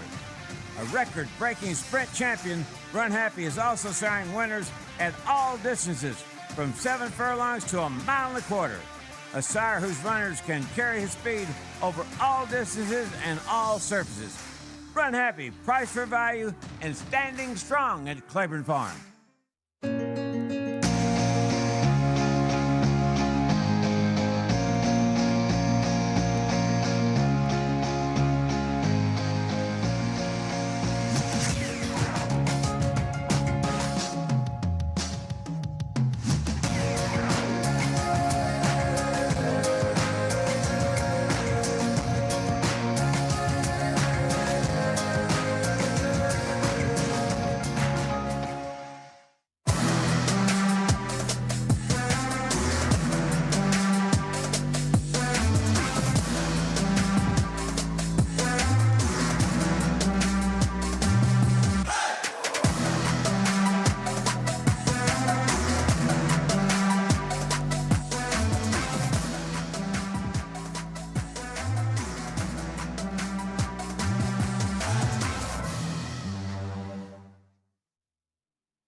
Race number 4 coming up next here at Ellis Park, as we do have a maiden special weight race brought to us by our friends there at Run Happy. But a bunch of really good-looking 2-year-old horses in here. We've got fillies that are going to cover the distance of 1 mile over the grass, which is listed as firm. That rail set at 24 feet. And boy, a very competitive bunch in here. It was tough to really have some paddock pick favorites, and also in the form with so many first-time starters. Had to rely on some pedigree angles, which I'll talk about in just a moment. But I did want to say that my top selections in here, I went to the 10, 6, and the 9. Some of those horses walking around and being saddled, getting their final preparations. But again, for 2-year-old horses, you certainly want to consider, have they had a start before? Is this the first time that they're going to be racing here at Ellis? What are the pedigrees like? What are the workouts like, etc.? I will say that the 10 horse in here, that is Flashy Gem for Brad Cox, this is one that I think certainly has every possibility to make a big impact here today. You get De La Cruz aboard for Brad Cox. They win together at 30% of the time, and she's sired by current leading first crop sire in Bolt Dioro. He was kind of a leggy, rangy, I thought kind of turfy looking horse, although he did have a lot of success on the dirt. But I would say that she certainly looks like she's going to fit this type of a race really, really well. She has some good turf pedigree on the dam side as well. Her half sibling is Bye Bye, who won a grade 3 on the turf at Belmont, and she was actually 3rd in a listed race at Saratoga as well. So you've got that nice pedigree on both top and bottom for the 10 horse. The 6 is 30 Carats for Brian Lynch. Now, a little bit of trouble saddling this filly. They did kind of bring her over to the corner to try to get her away from the rest of the horses, away from the stall as well, to get her saddle on. She's sired by Oscar Performance, another first crop sire in here. Her workouts look like she's had a lot of foundation, and again, she's got some pedigree on the bottom side. She's a half to Joyful Heart, who was 3rd in a grade 3 on turf at Saratoga in the With Anticipation Stakes a while back. But this is one that I think certainly looks well prepared by the Brian Lynch barn. She maybe has just a little bit of baby fat on her as compared to some of the others in here that are a bit more tucked up, but she looks like a horse that would suit kind of this distance of a mile. She's got a lot of balance between her front end, her hind end, and she's certainly keeping her composure here. She's been very, very quiet in a group of horses that maybe have had a bit of energy. So one to watch. Just curious to see how she does in the debut today. Stats 0 for 11 when horses debuting over a mile for Brian Lynch, but a very good conditioner who's off to a hot start here. The 9 horse is What an Honor. This one for Mike Maker. Joe Talamo will get the call here today, and a really leggy type of a horse. She's a daughter of Honor Code. This one, the dam set a track record actually at Zia Park, I believe, at a stakes race there, but it looks like this is certainly a horse that's been well prepared. She's really, really light, really racy kind of a looking filly. She's a leggy type. She kind of has that more of a petite frame to her. So, you know, sometimes for me, I tend to think that those horses can do well over a turf course because they don't have kind of that bigger bone that you might need over the dirt course. So for me, she certainly looks like one that's very, very athletic here. She's certainly on the muscle as they just kind of adjust her saddle there, but she has had a lot of energy since she came into the paddock. Also wanted to mention a few other horses in here. The 8 horse Lady Squared for Kenny McPeak and Brian Hernandez Jr. He was aboard actually for her first start. She debuted at Churchill Downs over the main track surface, going 5.5 furlongs, but today is going to get that stretch out and switch of surface over to the grass. Now, while Kenny McPeak only does win at 6% with first time turfers, I will say that she certainly looks like she could fit the bill in here. She's got a really big shoulder on her. Her coat is dappled out, so she looks like a horse that, you know, has had a start before. Obviously she has. She's got that fitness out of it. Certainly very, very healthy in the coat, which you love to see. And I think a horse that'll probably take some action here. The 2 horse, another one for Kenny McPeak. This horse was in at Churchill Downs in her debut as well, sprinting over the dirt track surface. So again, she's going to get the stretch out. She's going to get the switch over to the turf.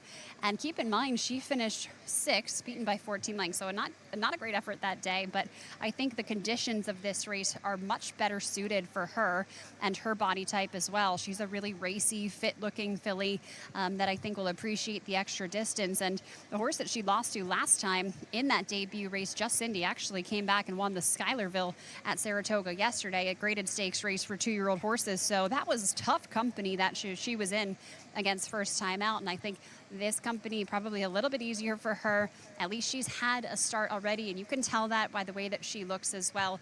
Again, sometimes those horses that have had a start already tend to have a little bit more of that fitness. They're a little bit more tucked up, a little bit more racy looking. And I'd say that she certainly is one that reflects that. Now, they did have some trouble with the one bit of a long shot in here. That's Catherine Blaze. Trouble saddling. And I thought for her, although she's had 3 starts already, she hasn't really made an impact. She's finished double-digit lengths behind the rest of the horses in each of those 3 starts. And I thought she maybe was carrying a little bit more condition than what I like to see against this field of very fit horses, but also for, a horse that's had some starts already. So some doubts there for me with the long shot, but something I wanted to point out. The 3 horses, Rum Runner Ready. This one's a half to Stormy Embrace, who won $700,000 and was a multiple graded stakes winner, including a 2-time winner of the Grade 2 Princess Rooney. So some nice dirt pedigree there, but obviously we are on the turf here today, but still some successful siblings on the dam side, as well as being by Gunrunner, who has proved to us, at least in the past year or so, that he is certainly a force to be reckoned with as far as the sire is concerned. Jimmy Graham picks up the mount there for the 3 horse. The 7 is American Apple, and this one's had 2 starts already, finished 5th in both of those. Has some precocious dirt pedigree to her. She's a half to Lady Apple, who won races like the Fantasy at Oaklawn Park, the Houston Ladies Classic, the Iowa Oaks, the Remington Oaks, and her dam actually was graded stakes place in the Schuylerville. So you have that kind of 2-year-old early action that you get from a pedigree like that. This one comes from the Katie Rich Stables group. Gerardo Corrales will get them out here. Plenty of good, talented horses for the 2-year-olds. We really love the program here at Ellis Park. Gives you a chance to see some potential superstars. They are headed out to the track now as the riders get the leg up. A Run Happy maiden special weight coming your way, 1 mile on the grass. Good luck.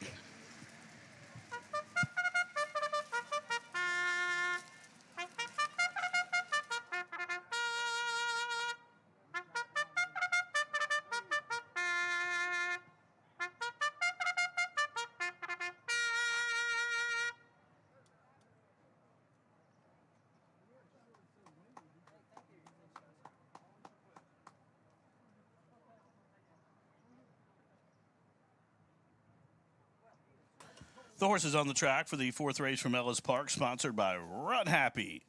Made in special weight for the juvenile fillies per $60,000 the distance a mile on a firm turf rail out 24 feet.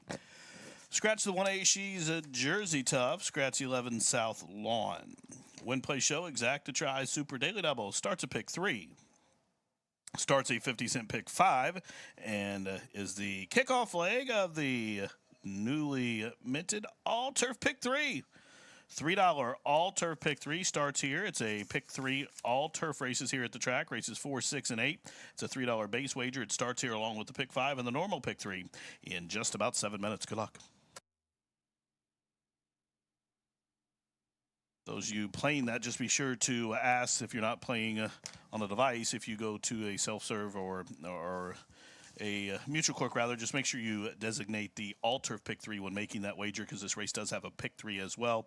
Just make sure they know that it's the $3 all turf pick 3 that you're wanting to play.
2 minutes now, just 2 minutes to race number 4 from Ellis Park. 50-cent pick 5 starts here, and so does the $3 all-turf pick 3. 2 minutes.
And the horses have reached the starting gate. It's post time. Race 4 to start the pick 5 and start that all-turf pick 3 wager.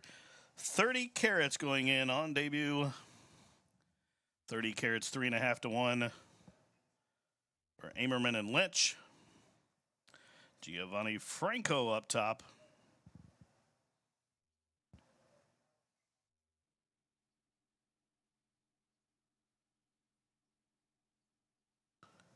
Giovanni Franco spending his first summer here in the state of Kentucky, coming in from SoCal, represented by the one Gary Stevens. Is 30 carats, being chased in by starter Scott Jordan at 7-2. Now, here's American Apple coming up for Katie Rich.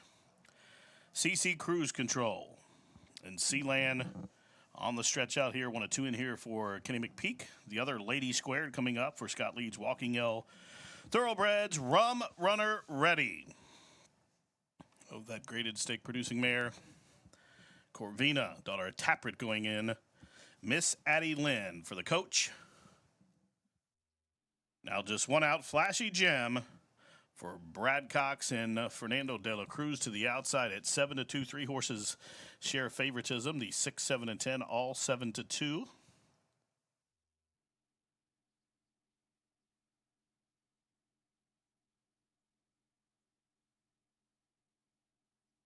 About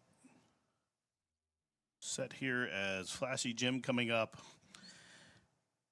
She's in. They're at the post. And they are racing in the fourth, sponsored by Run Happy and Rum Runner Ready.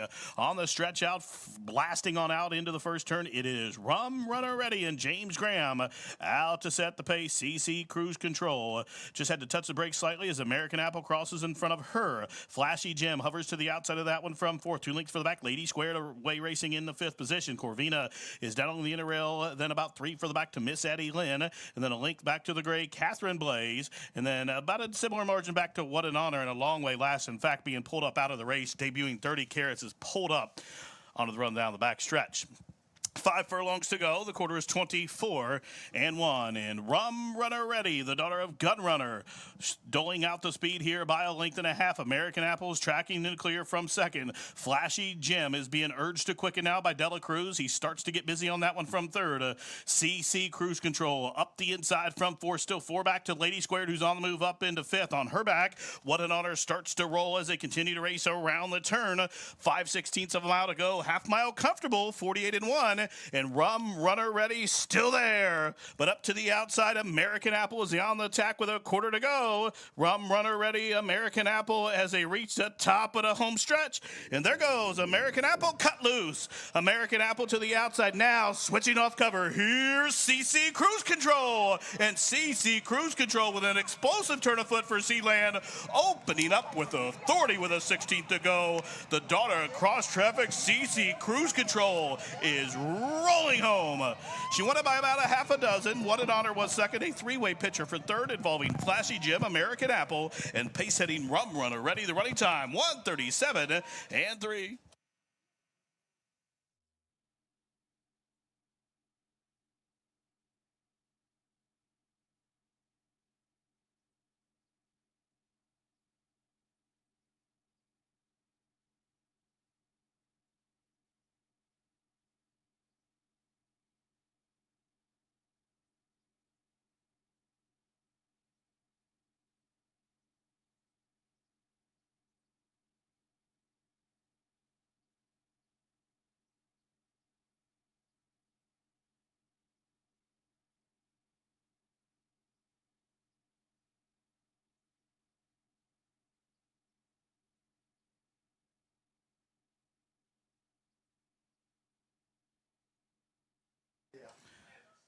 Once again, paging for Ellis Park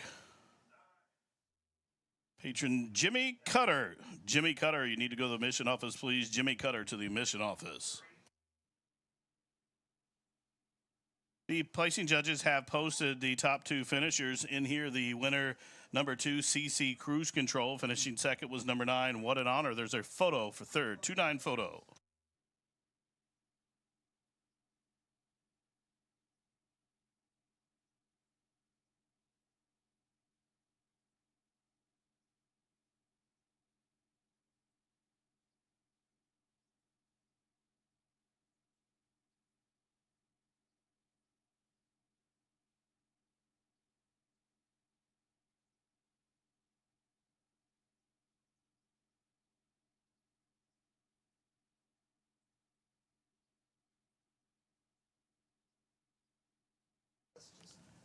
Result of the photo for third, number 7, American Apple, 4th to 10, Flashy Jim, 29710.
Ladies and gentlemen, the objection sign has been posted. There is an objection into the running of the fourth race. The jockey aboard number 10 of Flashy Jim, Fernando de la Cruz, has lodged a claim of foul, alleging interference by the winner, number 2, CC Cruise Control, and he's alleging interference somewhere in the turn.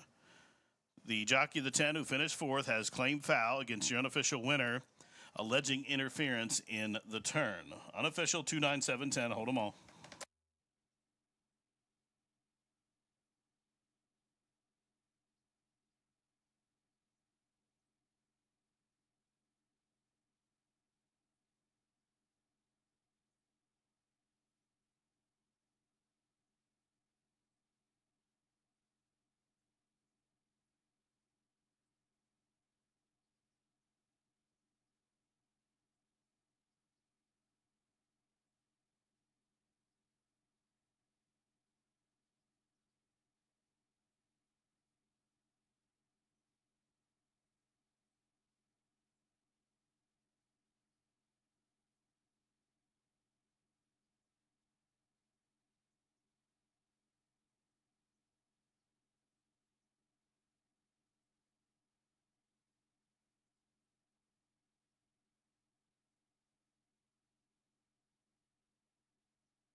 Into the winner's circle, unofficial winner number 2, CC Cruise Control, just rolls home here on the stretch out. Turf debut, the 2-year-old Dark Bear Brown Daughter is by cross traffic out of the Big Brown Mare named Alpaca Fina. The winner is owned by David Menard, trained by Kenny McPeak and Corey Lannery, the winning jockey. CC Cruise Control at 8-1 unofficial.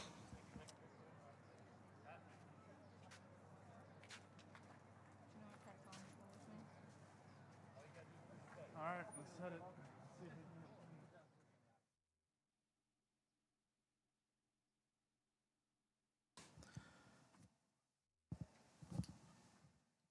Ladies and gentlemen, the claim of foul has been disallowed. The stewards could find no evidence to support that claim of foul. The claim of foul has been disallowed. The numbers 29710 will stand as is. 29710, no change.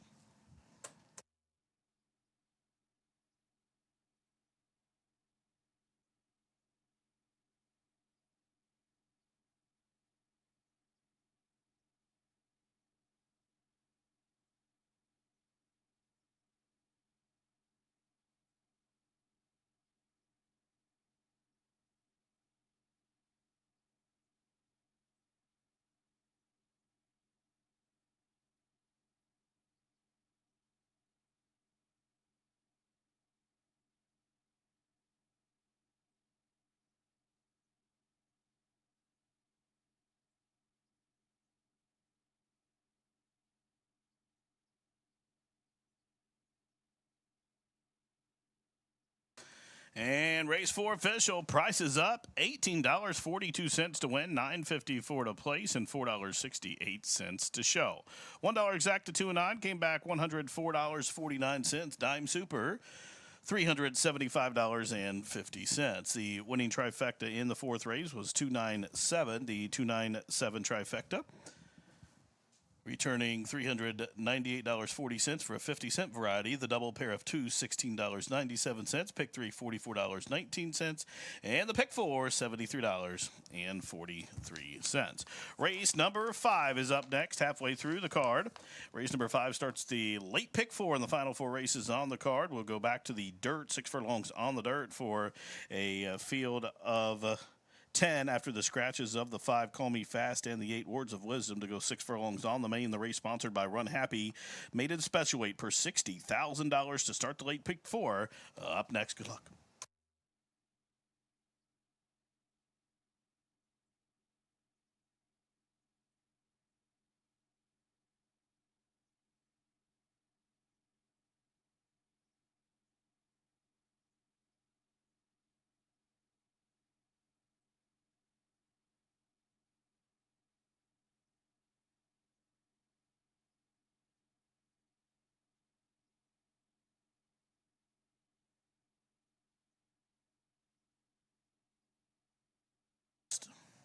And they are racing into fourth, sponsored by Run Happy. And Rum Runner Ready on the stretch out, blasting on out into the first turn. It is Rum Runner Ready and James Graham out to set the pace. CC Cruise Control just had to touch the brakes slightly as American Apple crosses in front of her. Flashy Gem hovers to the outside of that one from fourth. 2 lengths for the back. Lady Squared away racing in the 5th position. Corvina is down on the inner rail. Then about 3 for the back to Miss Addie Lynn. And then a length back to the gray Catherine Blaze. And then about a similar margin back to What an Honor and a long way last. In fact, being pulled up out of the race, debuting 30 carats, is pulled up onto the run down the back stretch. 5 furlongs to go. The quarter is 24 and 1. And Rum Runner Ready, the daughter of Gun Runner, doling out the speed here by a length and a half. American Apple is tracking in clear from second. Flashy Jim is being urged to quicken now by Dela Cruz. He starts to get busy on that one from third. CC Cruise Control up the inside from 4. Still 4 back to Lady Squared, who's on the move up into 5th. On her back, What an Honor starts to roll as they continue to race around the turn. 5/16 of a mile to go. Half mile comfortable, 48 and 1.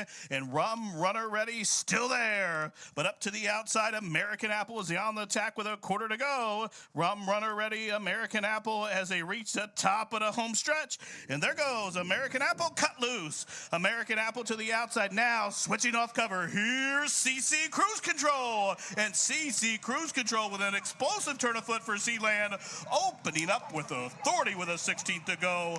The daughter of cross traffic, CC Cruise Control, is rolling home. She won it by about a half a dozen. What an Honor was second. A 3-way pitcher for third involving Flashy Jim, American Apple, and pace-hitting Rum Runner Ready. The running time, 1:37 and 3.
Race number 5 coming up next here at Ellis Park, and we do have a nice edition of a maiden special weight event sponsored by Run Happy. This one for horses 3 years old and up. 6 furlongs again on that fast maiden track here in Henderson. Really nice group of horses in here. A few first-time starters, a few horses with some experience. For me, my top selection went to the 3 Pine Valley. Based off of paper, it really seems like the son of McLean's Music was going to make an impact today. He's a horse that receives Lasix for the very first time here in this race. He was previously trained by Steve Asmussen, had a couple of races at the tough meets at Saratoga where he debuted, and then at Keeneland next out and against a really tough maiden special weight company. So since then, it looks like they gave him some time. He's really calm, cool, and collected here in the paddock. Again, Lasix for the first time. Brian Hernandez aboard for the first time today, too, as he runs for trade-off Rudolph Brousset. But he's a really nice, well-muscled type of a colt, and the fact that he's had that racing experience certainly shows, at least here in the paddock. He's really, really balanced, I think. He certainly knows his job. He knows what's going on. So I'd say Pine Valley, both based off the paper and also what I see there in the paddock, has to suit for the top pick. And you can see he's the top selection for both myself, Jimmy McNerney, and also Gene McLean out there. I was impressed by what I saw from the 10-horse Levity. Vicky Oliver, bringing a couple of nice horses here, already has a win for the week. And, you know, I mentioned that with first-time starters, she only wins at about 9%, but she did win with the first-time starter the other day. And I think that this colt looks really, really scopy as he was walking around. It's one that's had a lot of good workouts coming up into this race, has been training at Keeneland, and in fact comes off of 2 consecutive bullet workouts over that Keeneland training track. Nice steady work tab. It seems like this is a horse that they have some high hopes for, and I think this is a really fair spot to bring this horse back in. As far as the breeding is concerned, he's by Candy Bride, and his stam is Frivolous, who was actually trained by Vicky Oliver as well. Won over $750,000, a graded stakes winner who won the grade 2 Fall City Handicap and also the Fleur de Lis at Churchill Downs, some very tough graded stakes company, and has produced a grade 2 winner as well. A half sibling to this horse, won the 8 Bells at Churchill Downs. So you've got that nice kind of dirt pedigree there, some nice successful horses already. So I'd say at a little bit of a price, I thought Levity made a really nice appearance in the paddock. And of course, for a first-time starter with no past performances to go off of, you have to like the bloodlines there for that particular entry. The 12 horse in here, Air Combat for John Ortiz, I also gave a bit of a look to. This one got some last preparations just outside of the stall, but is walking around just fine now. This is a horse who's had a start already, debuted at Del Mar for a different trainer out in November of 2021. Since then has had some time and runs for the first time here for trainer John Ortiz. Going to get Lasix for the first time as well. This is a horse that I think is a little bit on the smaller side compared to some of the others as far as height is concerned, but body-wise, he's a nice kind of rounded out type of a horse. He's got a good shoulder to him as well as he gets final adjustments here. But one with Raylu Gutierrez, who's off to a hot start here at the meet, as is John Ortiz, that you might want to give some attention to. That jockey-trainer combo hitting at 21% of the time right now. The one-horse Norgay runs as a gelding for the very first time today, also receives Lasix for the first time. This is a horse who's had 3 starts already, the best finish being 2 third-place finishes here at Ellis Park last summer over the 6 furlongs and also at Churchill Downs. They then stretched him out to a mile and a 16th, and I just think it's not a horse that wants to go that far. So getting back to this distance, getting Lasix for the first time, getting the ultimate equipment change as a first-time gelding is certainly, I think, going to help him. He was really dappled out here in the paddock, really tucked up, which is important to note as this horse hasn't raced since October of 2021. Lots of good-looking, nice horses in here. I'll mention real quick before they head out to the track. Scratch Off the 6 for a long shot. That runs for the first time for the Greg Foley barn. This horse actually is out of Pleasant Hill, who won the Grade 3 Gardenia Stakes here at Ellis Park in 2007.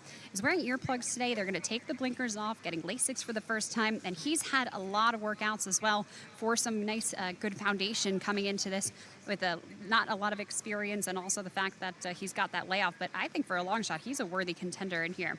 Best of luck. Race number 5 coming up next.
In his 32nd year of playing them on out, that's Brett Burkhead. Longtime Ellis Park Bugle bringing them out for the 5th, sponsored by Run Happy. In this race, your reminder number 5, Call Me Fastest Scratch in the 8 Words of Wisdom, has been scratched as well. Made it special weight to go 6 furlongs. Win, play, show, exact to try, super, daily double, pick 3, and starts the late pick 4. Good luck.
And the horses have reached the starting gate. It's post time. Race 5, sponsored by Run Happy, loading in here at Ellis Park. 8 for 5 on Pine Valley. Pine Valley and Brian Hernandez Jr. Racing for the Commonwealth Windstar Farm and Sienna Farm under Rudy's tutelage. Scratch off. Foley looking for a second on the card, as is Corey Lannery coming forward. 23-1 long shot.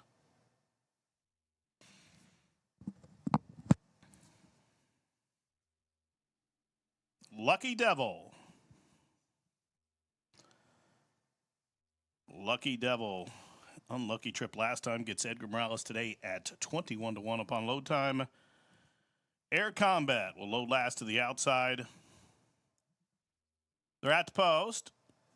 And they are racing. Fast start for Air Combat. Also, Pine Valley, the favorite, flashing speed. And also going with him is Scratch Off. Then Shakedown Street came away racing in fourth. Up the inside, Kiowa Breeze is fifth. Mr. Mariah is next, a length in front of Levity. Norgay is next, still 6 or 7 back to Lucky Devil. And Vale on debut is last of them all. They pass the half-mile pole, and up top, after quarter 22-2 is Pine Valley. Pine Valley shows the way, but it's Air Combat. Air Combat, the son of Blame, ranges up to the outside to put the heat on that one. Still 3 or 4 lengths back to Kiowa Breeze, and also Scratch Off is there just outside the quarter pole. They're well strung out outside the quarter pole, in behind Pine Valley.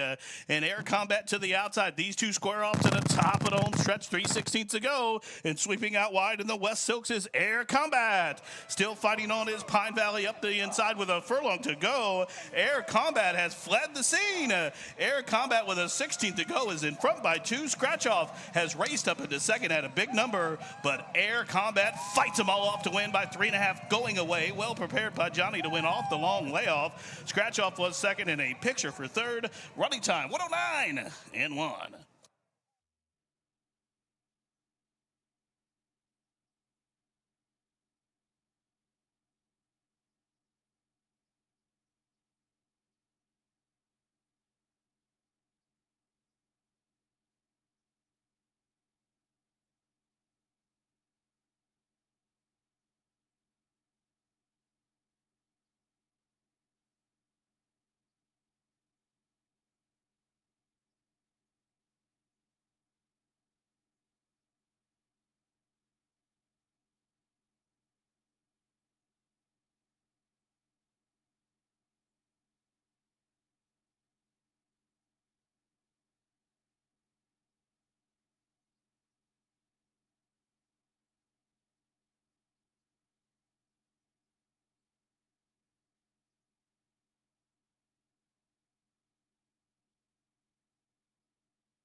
Judges posting number 12, Air Combat as the winner. Second, number 6, Scratch Off. Third was number 3, Pine Valley. And fourth, 2, Vale, 12-6-3-2.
And through the winner's circle, number 12, Air Combat. Air Combat, a 3-year-old bay colt by Blame out of the discreet cat mare named Please Be Discreet. The winner carried the familiar hot pink silks of owners Gary and Mary West, trained by Johnny Ortiz and Raylu Gutierrez, the winning jockey, number 12, Air Combat. 109 and 1, the running time for the 6 furlongs. Air Combat 5-2, wins in style off that 8-month layoff. 12, 6, 3, 2. Unofficial.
It's official.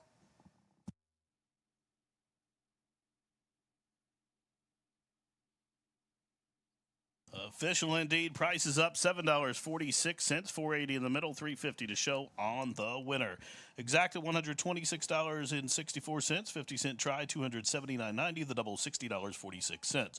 Pick 3, $23.95. Dime Super was over $300 and change.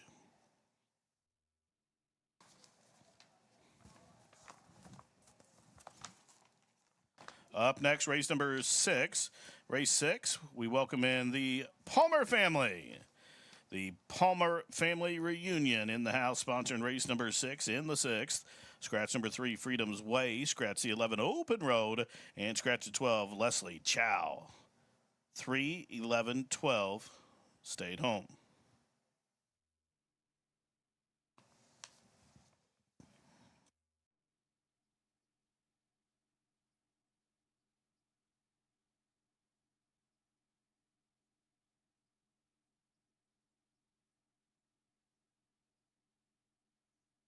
Race number 6 starts the final pick 3 on the card. Post time in 24 minutes. Post. Racing. Fast start for Air Combat. Also Pine Valley, the favorite, flashing speed. And also going with him is Scratch Off.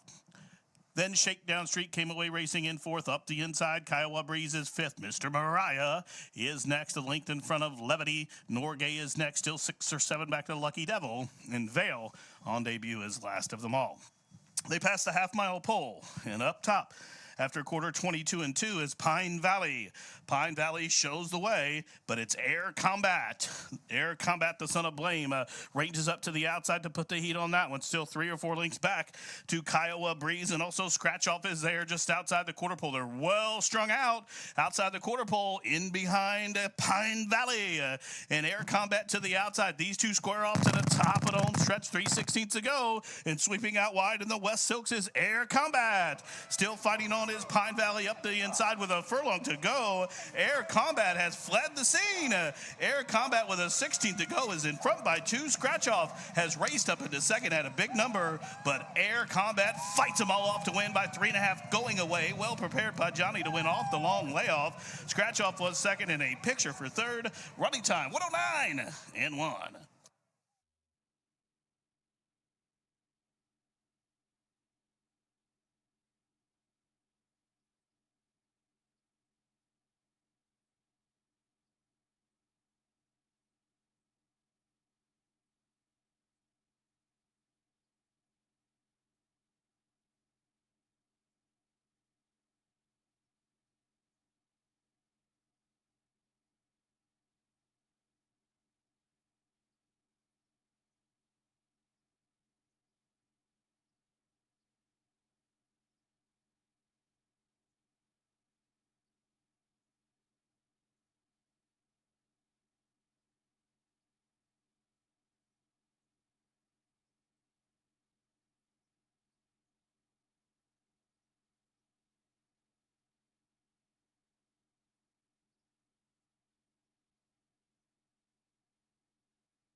Eclipse champion Run Happy, the #1 second crop dirt sire of last year, is back and showing a new dimension with winners on turf, dirt, and all weather. A record-breaking sprint champion, Run Happy is also siring winners at all distances from 7 furlongs to 1.25 miles. A sire whose runners can carry his speed over all distances and all surfaces. Run Happy, price for value, and standing strong at Claiborne Farm.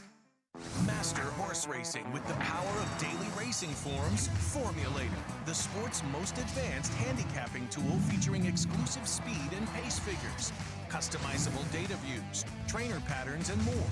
Formulator is now free for DRF Bets members. Sign up to get the best bonus in racing with a $250 deposit match and a $10 free bet. Go to drf.com/bet and use promo code WINNING to start playing like a pro today.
Coming up next here at Ellis Park, we're looking at race number 6, an allowance event for non-winners of 2 races in their lifetime, and a nice group of horses assembled here. Nice winners in the past couple of races as well. Always exciting to see those Run Happy maiden special weight winners, future stars here, starting off at Ellis Park. But we'll look at a few horses in this spot. My top selection, I went to the 10 horse after the defection of the 3, and the 10 being Creative Miracle for Brad Cox, a 3-year-old son of Creative Cause, ridden by De La Cruz today. This horse has had 3 starts already, all of them on the grass, starting off at 5.5 furlongs, then getting a little bit more distance to 7.5, which seemed to be an in-brew for him. And then last time out, after a bit of a break from August until May of this year, he won last time at Churchill Downs over the grass at the 1 mile distance by 3 lengths. And you know, what I like about this horse is not only the way he looks in the paddock. He's a really fit, really tucked up type. He looks racy to me. That racing experience has certainly helped him. And I think he'll just kind of skirt over the grass here at Ellis Park. So like what I see from him, he's got, I think, the body type where he should be able to handle this distance just fine. Obviously, he was suited okay to the 7.5, but it seems like the more they throw at him, the better. But the fact that he was able to lead in that last race, and he even ran pretty well when stalking the pace, sometimes that versatility is really helpful for young horses. And I like that he's not necessarily locked into one particular running style, like a horse that needs the lead or a horse that needs some pace to run at and make a big late move. And I think that sets him up well, especially as he draws the outside here from post number 10. The 1 horse is Camp Daddy, this one for Edward Vaughn. Going to run as a gelding for the very first time here. This horse placed first through disqualification. Last time finished second technically by 3/4 of a length. So although this horse has obviously a win to get into this allowance level, has never actually crossed the wire first, which does make me pause for just a moment usually when I'm handicapping.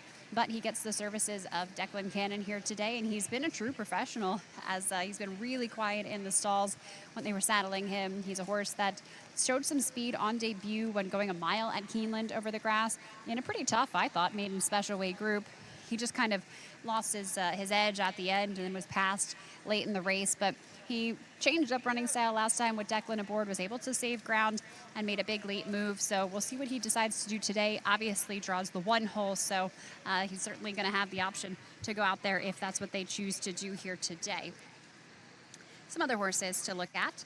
The 4 Winterwood, bit of a long shot in here for Terry Brennan. This one ridden by Francisco Arrieta, hasn't raced since March of this at Oaklawn Park and is going to try turf for the very first time today. The trainer 0 for 3 when making that move.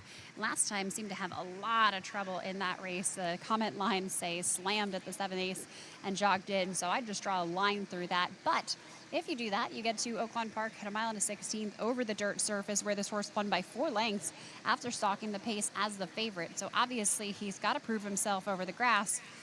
He's a horse that I think body-wise, it certainly makes sense that they tried the dirt with him. He's kind of a big, imposing type as he walks by here, but very well behaved in the paddock as they put the final preparations on him as well.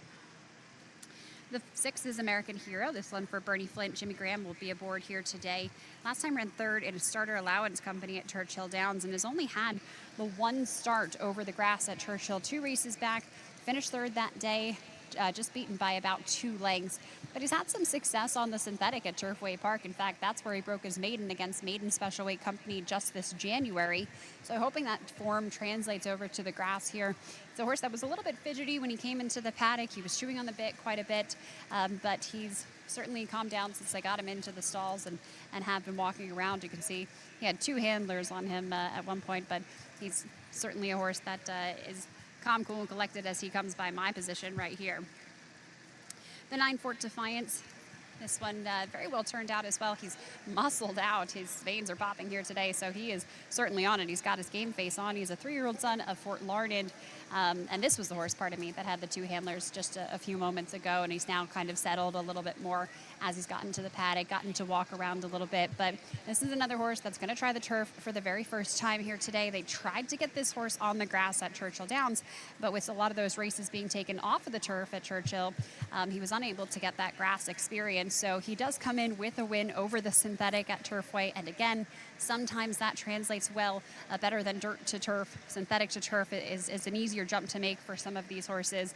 And I think that's the thinking here with Fort Defiance. in his best running, he sat a little bit closer to the pace. So I'd be interested to see if they try to get him to be a little bit more aggressive and get into the race a little more here today with Brian Hernandez aboard. I wouldn't be surprised to see him try to make a move to just at least focus a little bit more. But I like the fact that he came in here and I thought, well, he's certainly on the muscle. He's got a lot of energy, but he's, again, just turned into a little bit more of a professional as they've continued to walk around. So the 9 Fort Defiance at 15-1 for a jockey trainer combination with Kenny McPeak and Brian Hernandez Jr. that win at 21% together. You don't often get a big price on them, so we'll see if that holds as the horses head out to the track. But we do have race number 6 coming your way here at Ellis Park, a mile and a 16th on the grass. Good luck.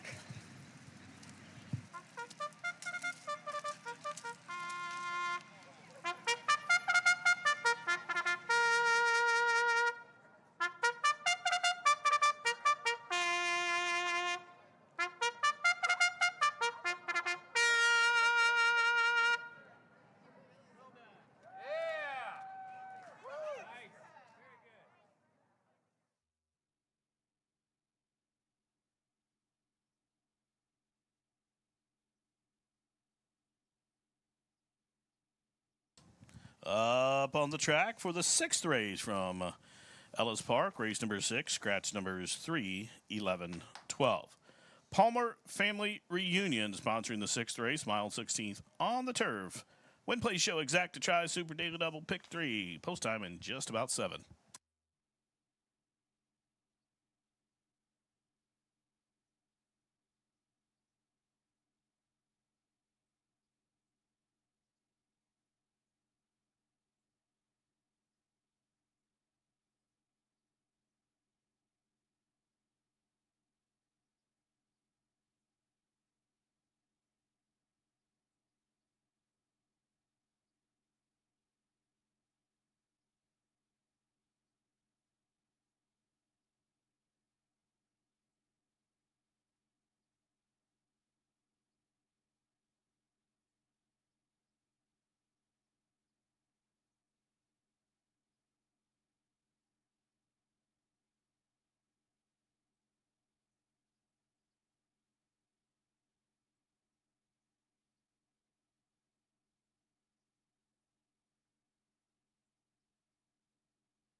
2 minutes to post.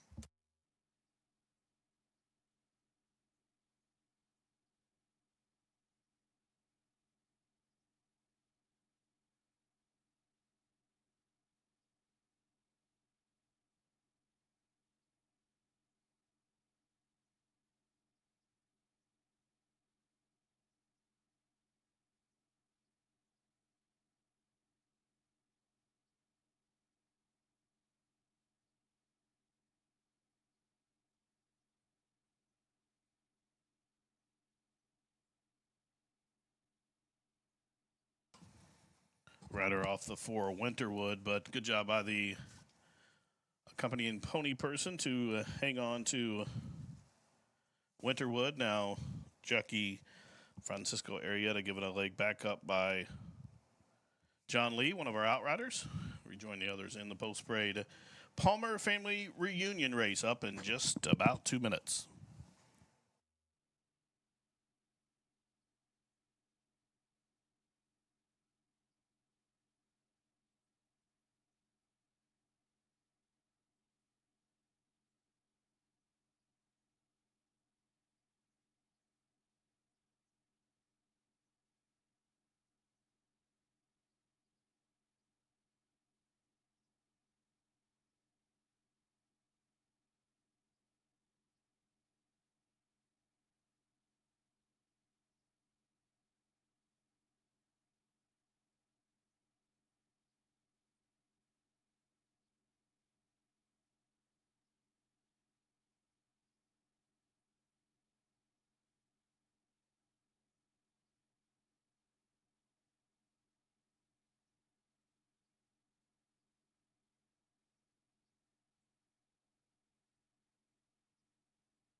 And the field crossing on over to the turf course here for race 6. Race 6 to start the final pick 3 of the afternoon. Winterwood moving into line. Camp Daddy, 11-1. And Declan Cannon loading in. American Hero and My Buddy B, the next 2. Watch the Music. The Biscuit up for Hiles. Coming up 17-1. From for D. Poulis. Group 18. And Landeros into line for Brian Williamson. Here's Fort Defiance. McPeak looking for his second on the afternoon. And Creative Miracle. The Grace on a Creative Cause will load up to the outside. They're all set at the post, and they are racing in the Palmer Family Reunion race. And it was a good beginning for all, about 6 of them reaching on out for the early lead. Camp Daddy, My Buddy B, also flashing speed, Watch the Music, Fort Defiance, and a 6-wide Creative Miracle who's way out in the center of the course on the run the first turn, and in fact exchanging bumps with Fort Defiance on the first turn run. Then 2 lengths for the back, American Hero came away racing in the 6th position. A couple back to Watch the Music, who is 7th. Winterwood is 8th, and Frome is 9th in, trailing as they turn up the backside. They're strung out by about 14 lengths in behind the gray after a quarter, 23-4. And that gray is My Buddy B, who leads the charge, but now company's coming. Group 18 applies the heat to the outside. Fort Defiance is 3rd. A keyed up Creative Miracle is 4th, about 2.5 off the pace. Camp Daddy is 5th, saving every yard. Still 7 or 8 back to American Hero, who's about 3 in front of next to last Winterwood and Watch the Music trails. Into the far turn. Half mile was 47 seconds flat. And it's still My Buddy B out there showing the way. Group 18 is second. 3 wide is Fort Defiance as they continue to race around the turn. And Camp Daddy sneaking up the fence draws an ever closer fourth. From the backfield, Watch the Music and Winterwood are starting to warm up as they reach the top of the home stretch. And My Buddy B will cut to corner. My Buddy B off the turn in front by 2. 3 wide comes Fort Defiance and trying to split horses. Here comes Camp Daddy, who's punching on through. Watch the Music there as well, and way out wide, American Hero is coming at him and coming on. Here's American Hero collaring Watch the Music, and it is American Hero and James Graham wins, gathered up by a length and a half. Watch the Music was next, then Camp Daddy in a photo for fourth involving Winterwood and Fort Defiance. The running time for the winner, 1:42 and 2.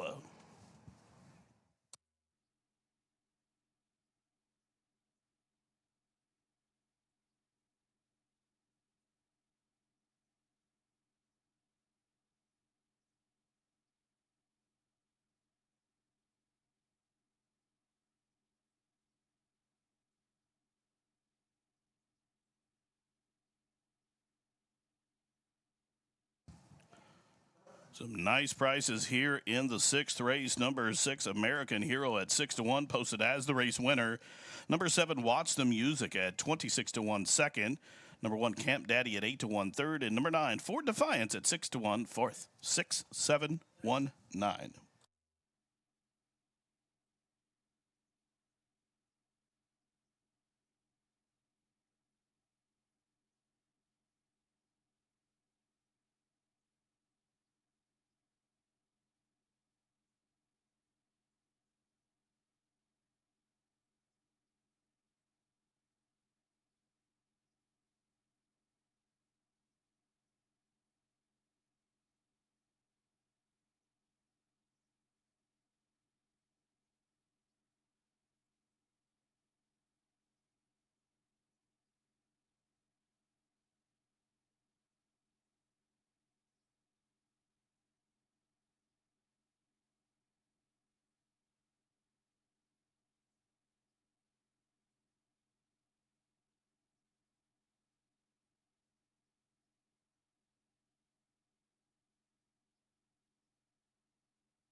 In the winner's circle, number 6, American Hero. Well ridden by James Graham.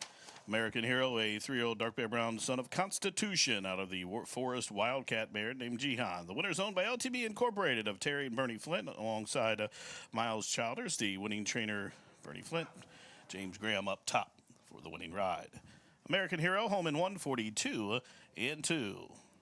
$14.76 to win, $5.80 to place, $5.34 to show.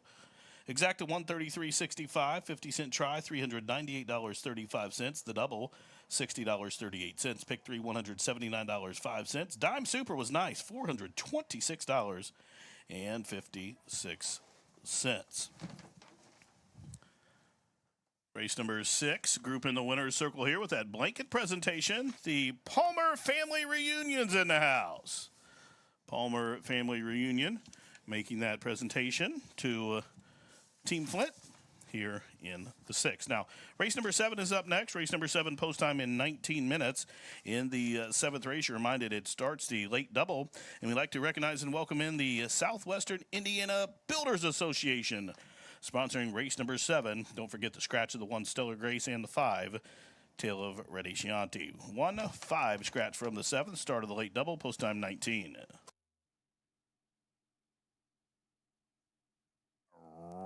Racing in the Palmer family reunion race.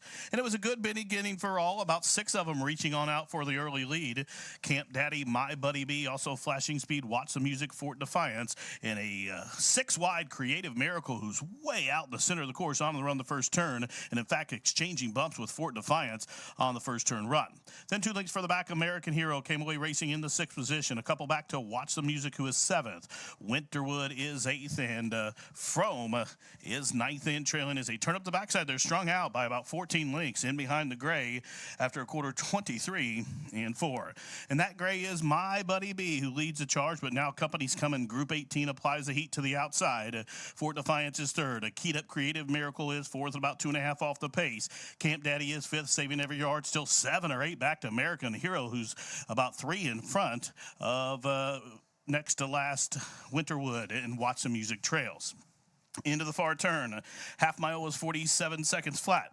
And it's still My Buddy B out there showing the way. Group 18 is 2nd. 3 wide is Fort Defiance as they continue to race around the turn. And Camp Daddy sneaking up the fence draws an ever closer 4th. From the backfield, Watch the Music and Winterwood are starting to warm up as they reach the top of the home stretch. And My Buddy B will cut the corner. My Buddy B off the turn in front by 2. 3 wide comes Fort Defiance and trying to split horses. Here comes Camp Daddy, who's punching on through. Watch the Music there as well, and way out wide, American Hero is coming at him and coming on. Here's American Hero collaring Watch the Music, and it is American Hero and James Graham wins, gathered up by a length and a half. Watch the Music was next, then Camp Daddy in a photo for 4th involving Winterwood and Fort Defiance. The running time for the winner, 1:42 and 2.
Eclipse champion Run Happy, the #1 second crop dirt sire of last year, is back and showing a new dimension with winners on turf, dirt, and all weather. A record-breaking sprint champion, Run Happy is also siring winners at all distances, from 7 furlongs to 1.25 miles. A sire whose runners can carry his speed over all distances and all surfaces. Run Happy, price for value, and standing strong at Claiborne Farm. Race to Twin Spires, where you can take advantage of our $200 new player offer right now. Register with code GET200 to start earning your bonus of up to $200 with Twin Spires, where you can watch and bet on the best racing from across the globe. Plus, you can check out our expert picks and weekly promotions. Fast and secure online betting with Twin Spires. Download the app and bet now.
Race number 7 coming up here at Ellis Park, an allowance event for $61,000. Non-winners of a race other than maiden claiming starter or which have not won 2 races in their lifetime. 6 furlongs the distance over the nice fast track here at Ellis Park. Race number 7 and 8 still to come, which means you can still play the late double if you've got a couple of hunch plays for this race and the next. But a good field of horses assembled. I went to the 3-horse Little Blaze, who does seem to be a bit of a standout in here, and obviously the favorite on the morning line at 9-5.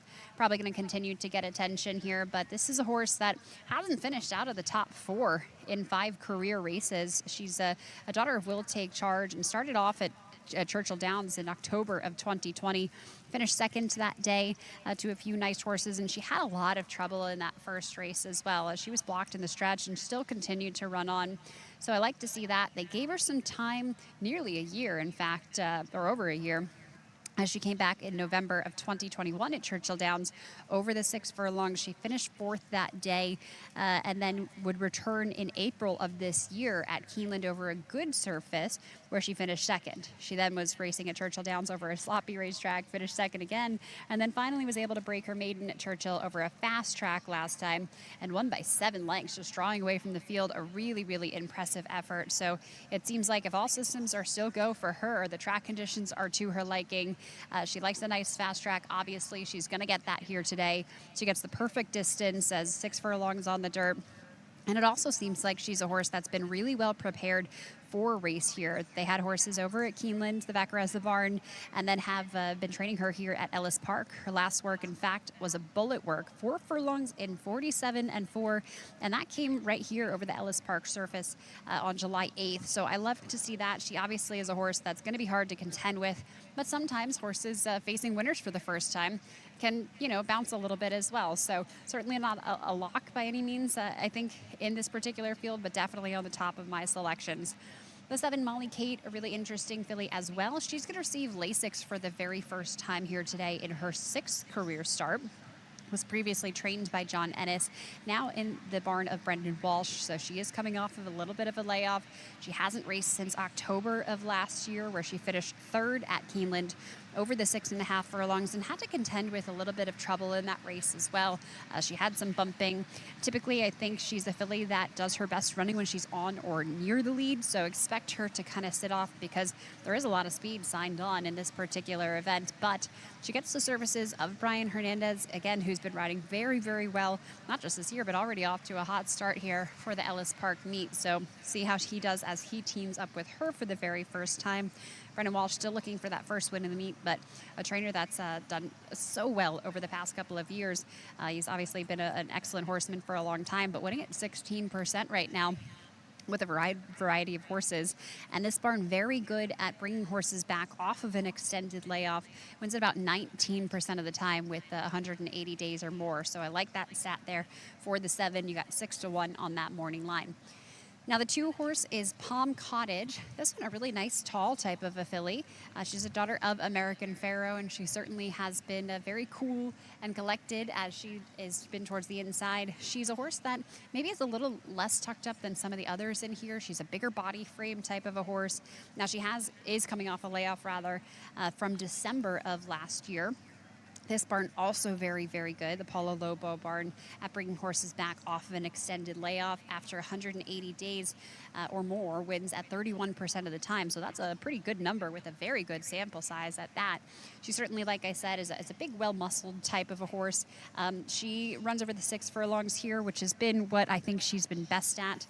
Her only really, I would say, off effort came when going 7 furlongs at Churchill Downs in an allowance race where she went up against Mariah's Princess, who would come back to win her next start. And also here at Ellis Park last summer when she went a mile. She finished 6th that day, beaten by 14 lengths. And obviously this is a horse that just prefers to sprint, so they're going to get what she wants to do here today. She's another one of those horses that has the option. I think she can certainly go forward if she wants to, as she does draw the rail here. with the defection of the one horse. She's done nicely when she's led before, but I think her preferred style would be just kind of sitting off of that leader. So we'll see who decides to go to the front. I think possibly Little Blaze, the horse I talked about earlier, the favorite. She seems to be the speediest of the bunch, so wouldn't be surprised to see her out there. Now the 6th horse is Wings of an Angel, and this 4-year-old filly, daughter of Quality Road, trained by Larry Jones, ridden by Gabe Saez here. I'm wondering if she's the type that does seem to be a need the lead type. When she's had the lead and she's been able to keep it, she's done very, very well in her races. But when she's had the lead and then been passed at any point or hasn't had the lead in the beginning of the race, she hasn't really put in much of an effort. So interesting to see what they'll do with her. I would expect a pretty aggressive ride here if that's the case. She comes off of a bullet workout on July 10th here at Ellis Park, 5 furlongs over a muddy surface in a minute flat, and that was best of 15 workers that day that had gone that distance. So we'll see what she decides to do, but I thought she was very well turned out as she walked around the paddock as well. Really, really well muscled type with big, strong hindquarters on her, and that's what I like to see over this type of a distance. Kind of want to see a stronger hind end to push off of, rather, as they have to get a nice fast start, especially for a horse like her that I think has to break quickly from the starting gate. Horses are headed to the track for race number 7 here at Ellis Park. Good luck.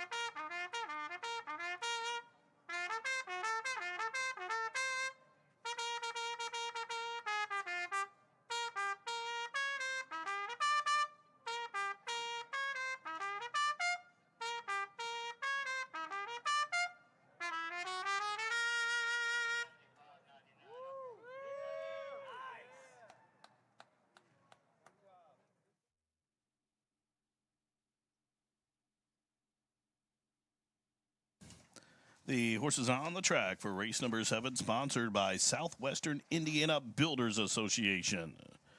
This is an allowance event for the fillies and mares, a first-level allowance race to go 6 furlongs, scratch numbers 1 and 5. 7 remain to go here. Win, play, show, exacta, try, super, and daily double wager. And post time for the 7th in just a few minutes.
And the horses have reached the start again. It's post time.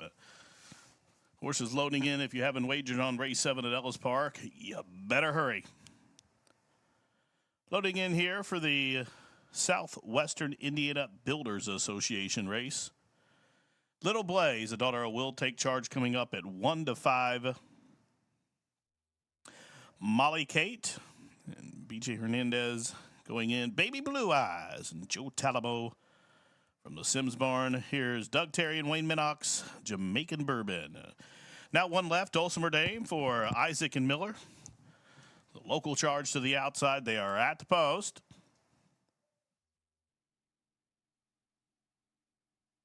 And they are racing. Rapid start for Dulcimer Dame, who caught a flyer. Palm Cottage, the daughter of American Pharaoh, flashing speed. And the favorite Little Blaze, as expected, is fleet-footed as well. Dulcimer Dame now back in the 4th position from underneath. Molly, Katie, and Baby Blue Eyes are the next 2.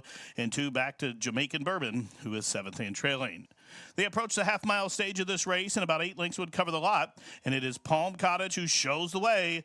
Little Blaze at 2-5 is breathing on her to the outside. Baby Blue Eyes is sneaking up the fence from 3rd. Up to the outside, Wings of an Angel's on the move. Dulcimer Dames to her outside. Then a link further back to Molly, Kate, and still 4 or 5 back to Jamaican Bourbon, who's at the back of the pack.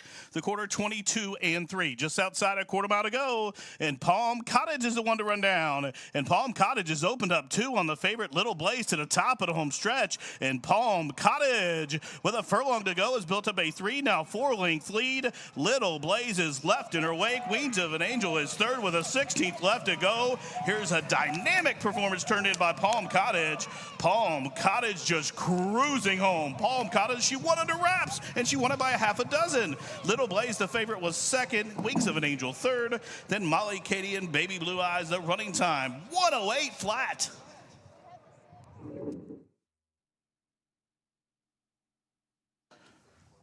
.08 seconds of running time for Palm Cottage. She broke her maiden on debut here and comes back to Ellis Park and turns in a dynamic performance here. Palm Cottage, daughter American Pharaoh, just 21 hundredths off of the track record.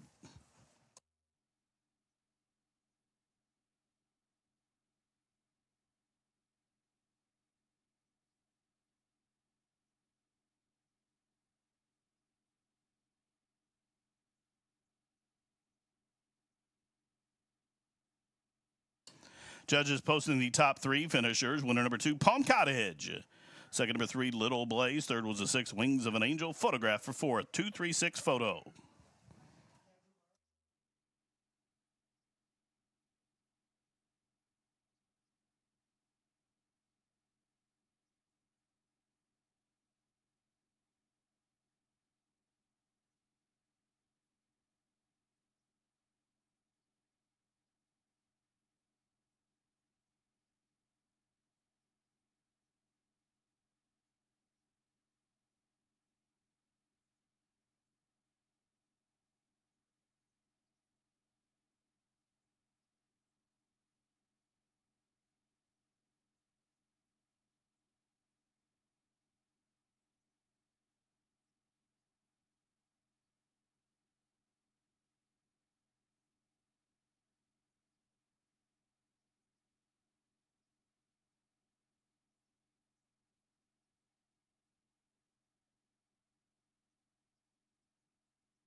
The placing judges have posted number 7, Molly Kate, to be 4th.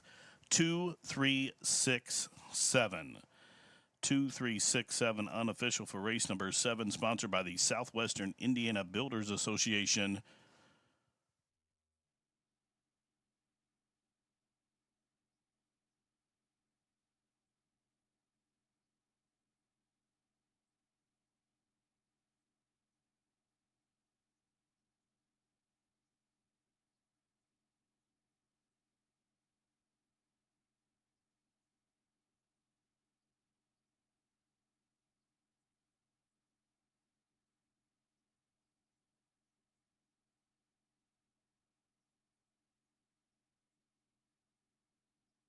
Into the winner's circle. Impressive winner here of the 7th race. Turned in by number 2, Palm Cottage. An impressive performance here, number 2, Palm Cottage. She's a 4-year-old, good-looking bay daughter by American Pharaoh out of the Candy Ride mare named Walk with the Purpose.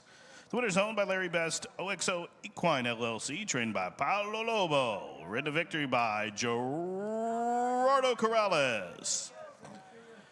Number 2, Palm Cottage, picks up her 2nd lifetime win. Both of those wins coming here at Ellis Park, and she covered the 6 furlongs in an eye-catching 108.09 seconds, reeled in late. Palm Cottage, impressive winner. She returns $10.58, $3.18, and $2.36 to show. Exacted $9.13. The trifecta $9.68. The daily double was $74.74. Pick three $120.61. Dime super $6.08. Ladies and gentlemen, in the winner's circle, the sponsors of race number 7, the Southwestern Indiana Builders Association. Southwestern Indiana Builders Association with that blanket presentation for race number 7.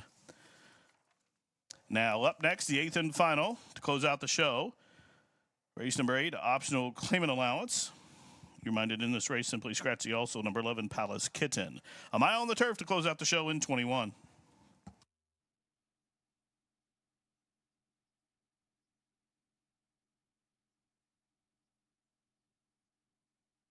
And they are racing. Rapid start for Dulcimer Dame, who caught a flyer.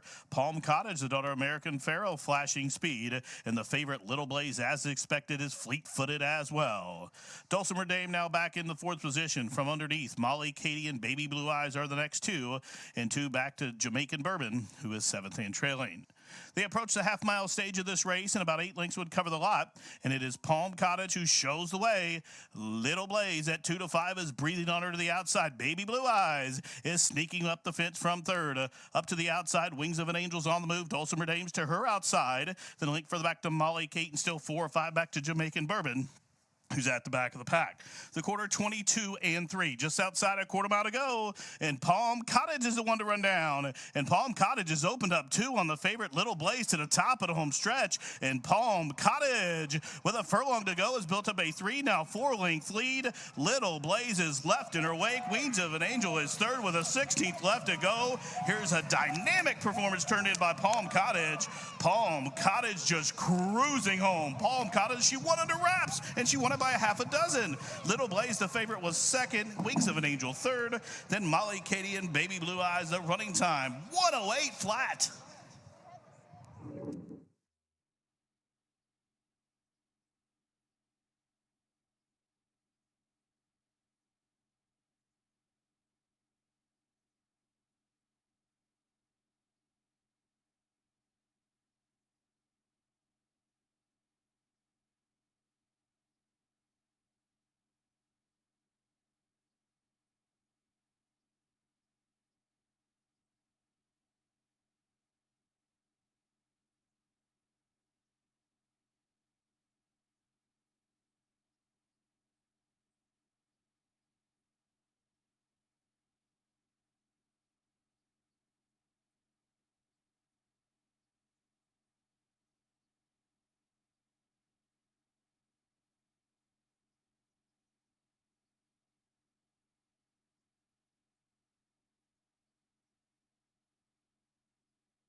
Race to Twin Spires and register with code GET200 to start earning your new player bonus of up to $200. Watch and bet on some of the world's best racing and check out our expert picks and weekly promotions.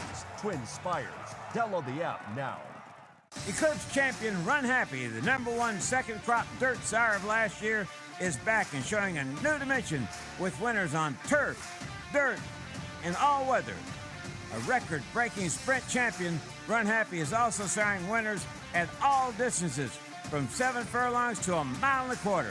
A sire whose runners can carry his speed over all distances and all surfaces. Run Happy, price for value, and standing strong at Claiborne Farm. Race to Twin Spires and register with code GET200 to start earning your new player bonus of up to $200. Watch and bet on some of the world's best racing and check out our expert picks and weekly promotions. Twin Spires. Download the app now.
Eighth and final race here at Ellis Park, just a few moments away as we head to the turf. 1 mile that distance over the nice firm turf course. We have an allowance optional claiming event at that for $40,000. A few scratches in this field, so do note that. But top selections for me, I went to the 10, the 2, and the 7 as my top picks here. And I do want to just mention the 2 in front of me right now in the paddock. Just a little bit of trouble saddling this one here. Reared up just a few moments ago. It seems like maybe they've got a better handle on this horse. Hosier for Rudolph Brousset and Jimmy Graham seems to be walking just fine now, but he definitely was acting up in the starting stalls, and they brought him to the corner to see if that might settle him down, and now he does look like he's got his ears pricked and maybe a little bit more of his game face on. So good to see that, because I do think he's a really promising horse, a 4-year-old son of Pioneer of the Nile. This is a horse they had on the Derby Trail back in 2021. He won impressively at Santa Anita. And sent him to the Rebel at Oaklawn Park, the Arkansas Derby. He did finish second in the Rebel, so a grade 2 event. But since then, just really hasn't been able to find his spot here at Ellis. He had some success over the dirt course last year, and that was back on July 4th. But they're going to try the grass with him here. He's sired by Pioneer of the Nile. Out of a Henny Hughes mare. And I certainly think that this distance is going to be good for him for the 1 mile. Rudolph Brousset, a very talented trainer. He was the longtime assistant and exercise rider of the best horses for Bill Mott's barn. So he's done very well since going out on his own. Wins at 20% for the year, and also with First Turfers wins at 20% as well. So I'm really curious to see how this horse does here on the grass for the very first time. He certainly looks very well turned out. Maybe just a little bit hot because of all that activity that happened, but one that I certainly think you need to keep your eye on. Now, I will mention the 10 horse as well. That is Hawk of War for Mike Maker, and he is a big, imposing type of a horse. I mean, he's huge compared to some of the others in here as far as his size goes. He's a little bit stout horse, and I think really well. I like to see that a good balance over the mile. And I certainly feel like this is a horse that fits that really, really well. Also, he's had some really good success over the turf so far in his career. He's 4 for 11 with a few nice top 3 finishes as well. So I think while you have a few horses in here that are trying the turf, you don't know what you're going to get yet. This is a horse that you kind of do know what you're going to get. And he comes off of 2 consecutive wins at Churchill Downs over the mile and a 16th and also the mile at Indiana. So I think Hawk of War has to be included here. And again, he's just a really robust type, a son of Declaration of War, a 5-year-old gelding who is looking for his 3rd straight win.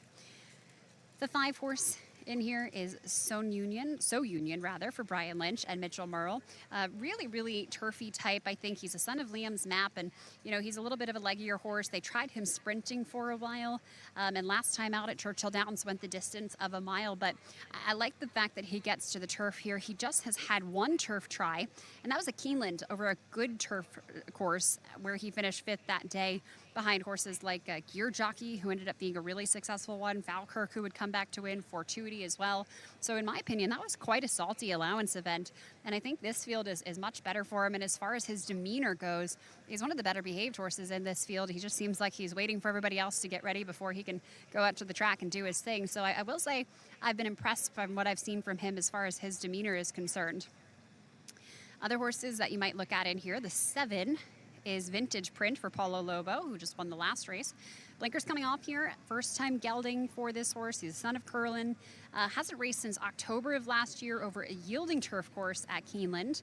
And this is one that did some better running over a firm ground at Churchill Downs, so we'll see if he's able to recoup some of that. He gets the services of Gerardo Corrales. Interested to see how he does. He's really been a horse that they've put in some tough spots before. Bred by Stone Street Holdings, owned by OXO Equine. You see them with a lot of big horses in big spots.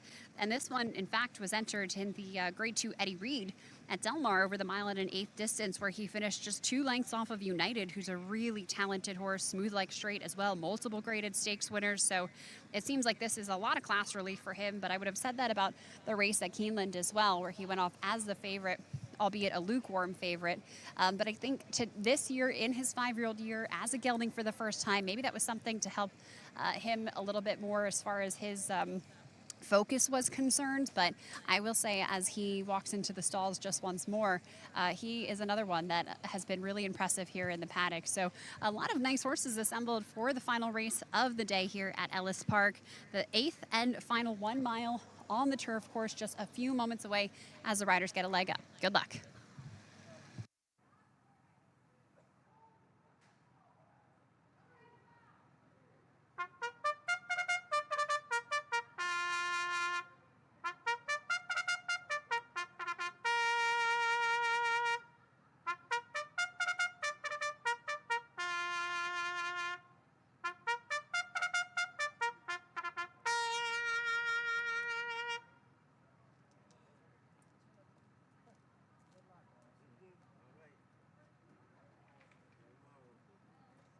Careful, that one for the road always gets you in trouble. I won't tell anybody if you don't.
On the track for the eighth and final optional claimant allowance. Go a mile on a firm turf. Scratch the 11, Palace Kitten.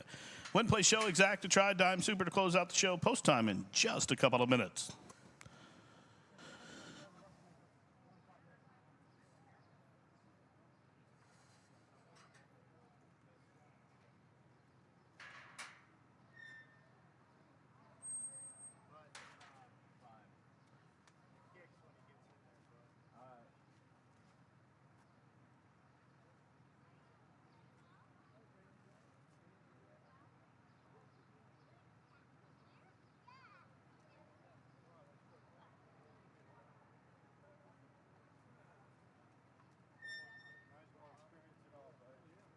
Also, race fans, don't forget tomorrow here at the track, the Wiener Dogs will take to the track in some qualifying races. Again, qualifying races for the Wiener Dog tomorrow. There'll be 5 heats.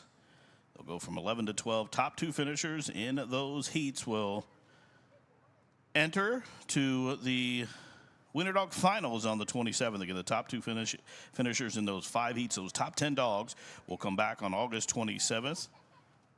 For the Wiener Dog Finals. Again, the qualifiers here tomorrow morning, 11 to 12 with 5 heats.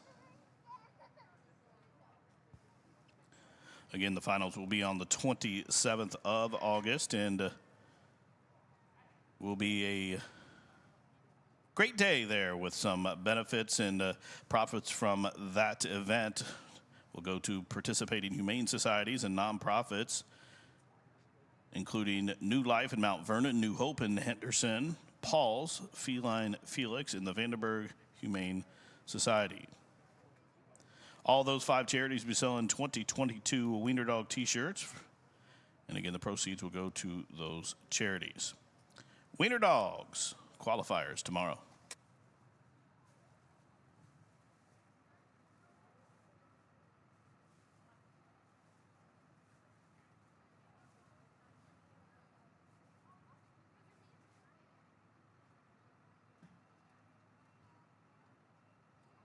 Also, ladies and gentlemen, sure you've noticed the prices today and heard throughout the program we're talking about the new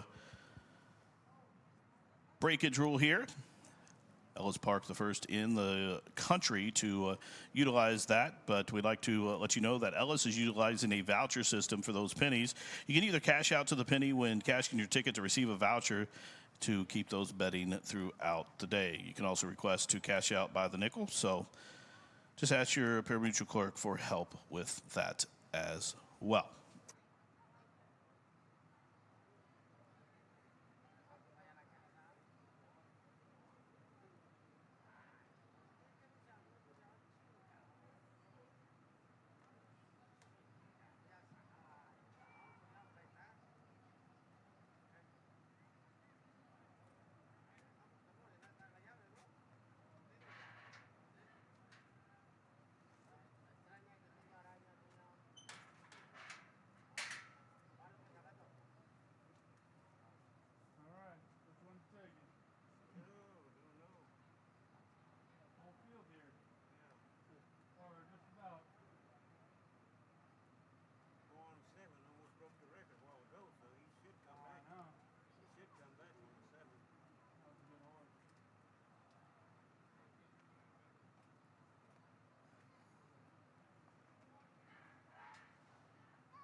Last one.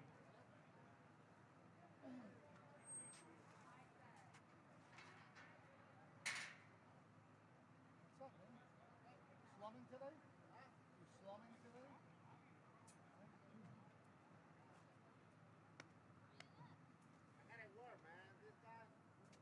And the horses have reached the starting gate. It's post time for the 8th and final. Just one out. Waiting on Michael Hoy and John Yoakum's Hawk of War. He's in. They're all set. And they are racing. Alert beginning for Pikachu. Koufax is forwardly placed. And up the inside there goes Hosier. Quarry Master is right in the thick of things, too, as they take on the first turn. Well bunched up top from the inside. Hosier comes on through, but a keyed up Quarry Master now takes the lead. The great Koufax hovers to the outside. Then a link for the back, so Union settles long in the 4th, just about 3 lengths off the pace. Pikachu and Vintage Print are 5th and 6th as they turn up the backside. Hawk of War is 7th with about 9 to make up. Absom is next, still 2 back to Hake Point. And at the back of the pack, Risk Manager, 10 lengths, top to bottom, 5 furlongs to go. The quarter 23 and 3. Lively Tempo being set by Quarry Master, who shows the way just outside a half mile to go. The lead is just about a length and a quarter.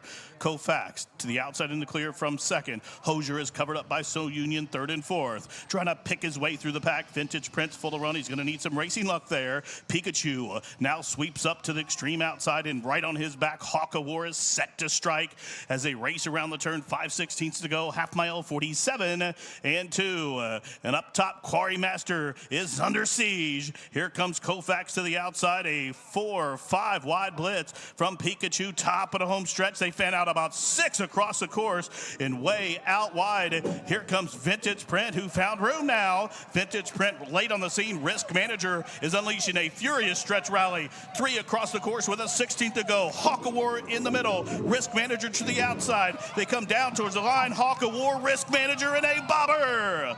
Head bobbing finish. Hawk of War to the middle, Risk Manager to the outside. It was one of those two for the win, and then Vintage Print to the inside, 135, flat, a blanket photo.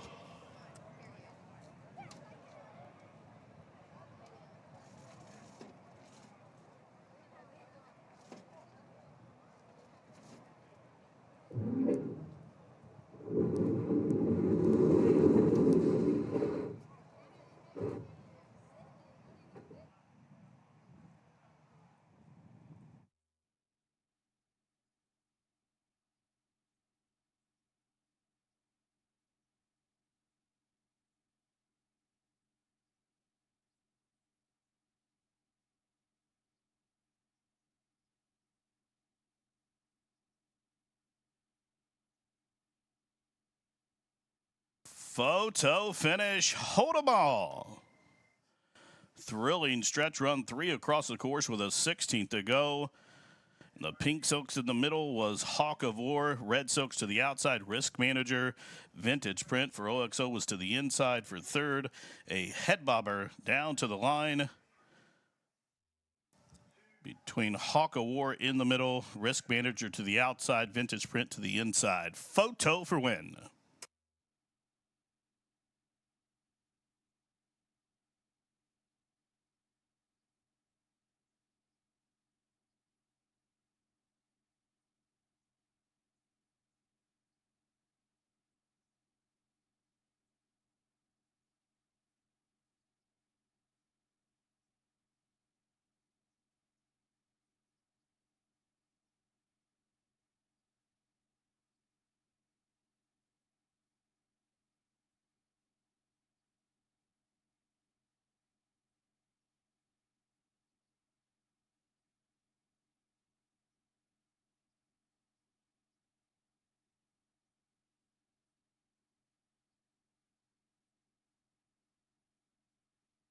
Number 10, Hawk of War, the winner.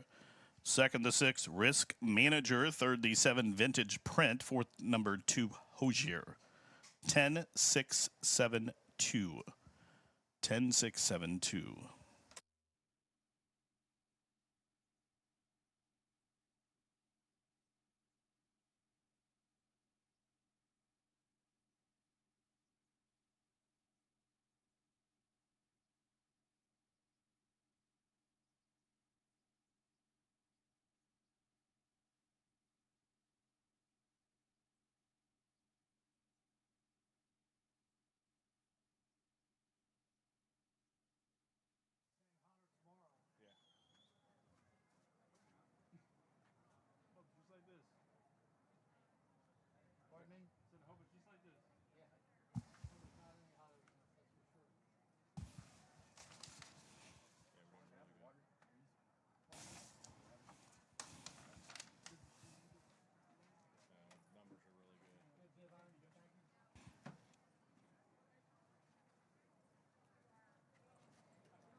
Unofficially 10-6-7-2.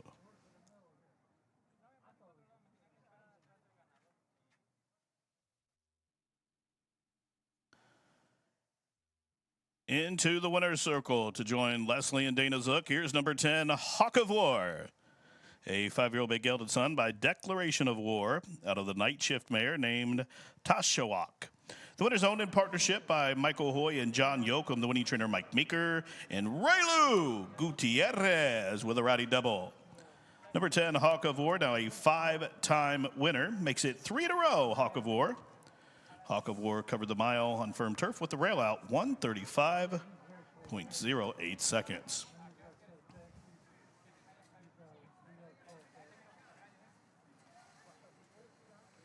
Nice job, man. Thanks. After. Yep, see you tomorrow, man. We'll see you tomorrow, right? Sir, no. No? Sunday. I gotta go to Texas tomorrow. Okay.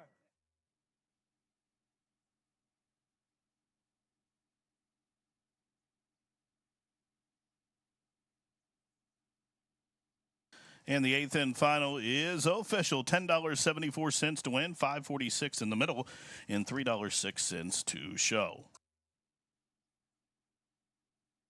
Dime Super, $68.57, 4 or 5 in the pick 5, $53.92. Winning pick 5, $4,298.03. The pick 4, $590.29. The $1 exacta, $26.69. 50-cent try, $53.58. The late double, $39.92. And the pick 3, $120.86.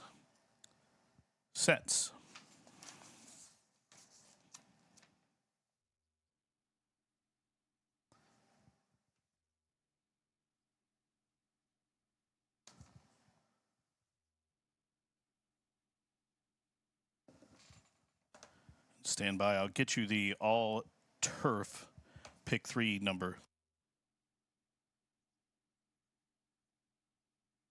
There you see the turf pick 3. That $3 investment on 2-6-10. How about $1,081? The $3 all-turf pick 3 here at Ellis. 2, 6, and 10, $1,081.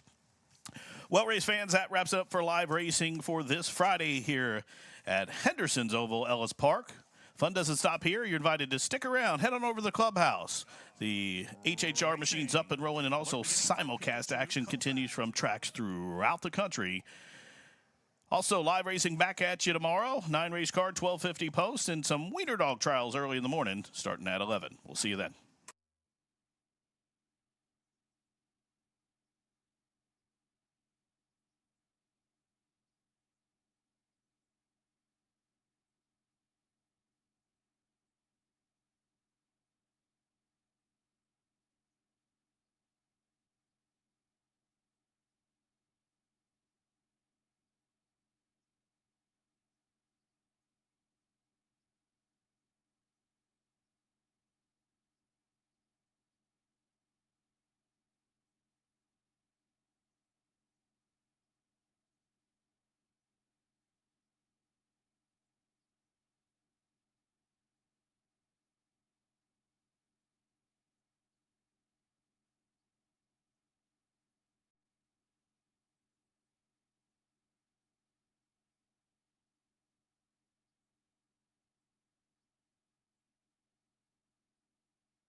Eclipse champion Run Happy, the #1 second crop dirt sire of last year, is back and showing a new dimension with winners on turf, dirt, and all weather.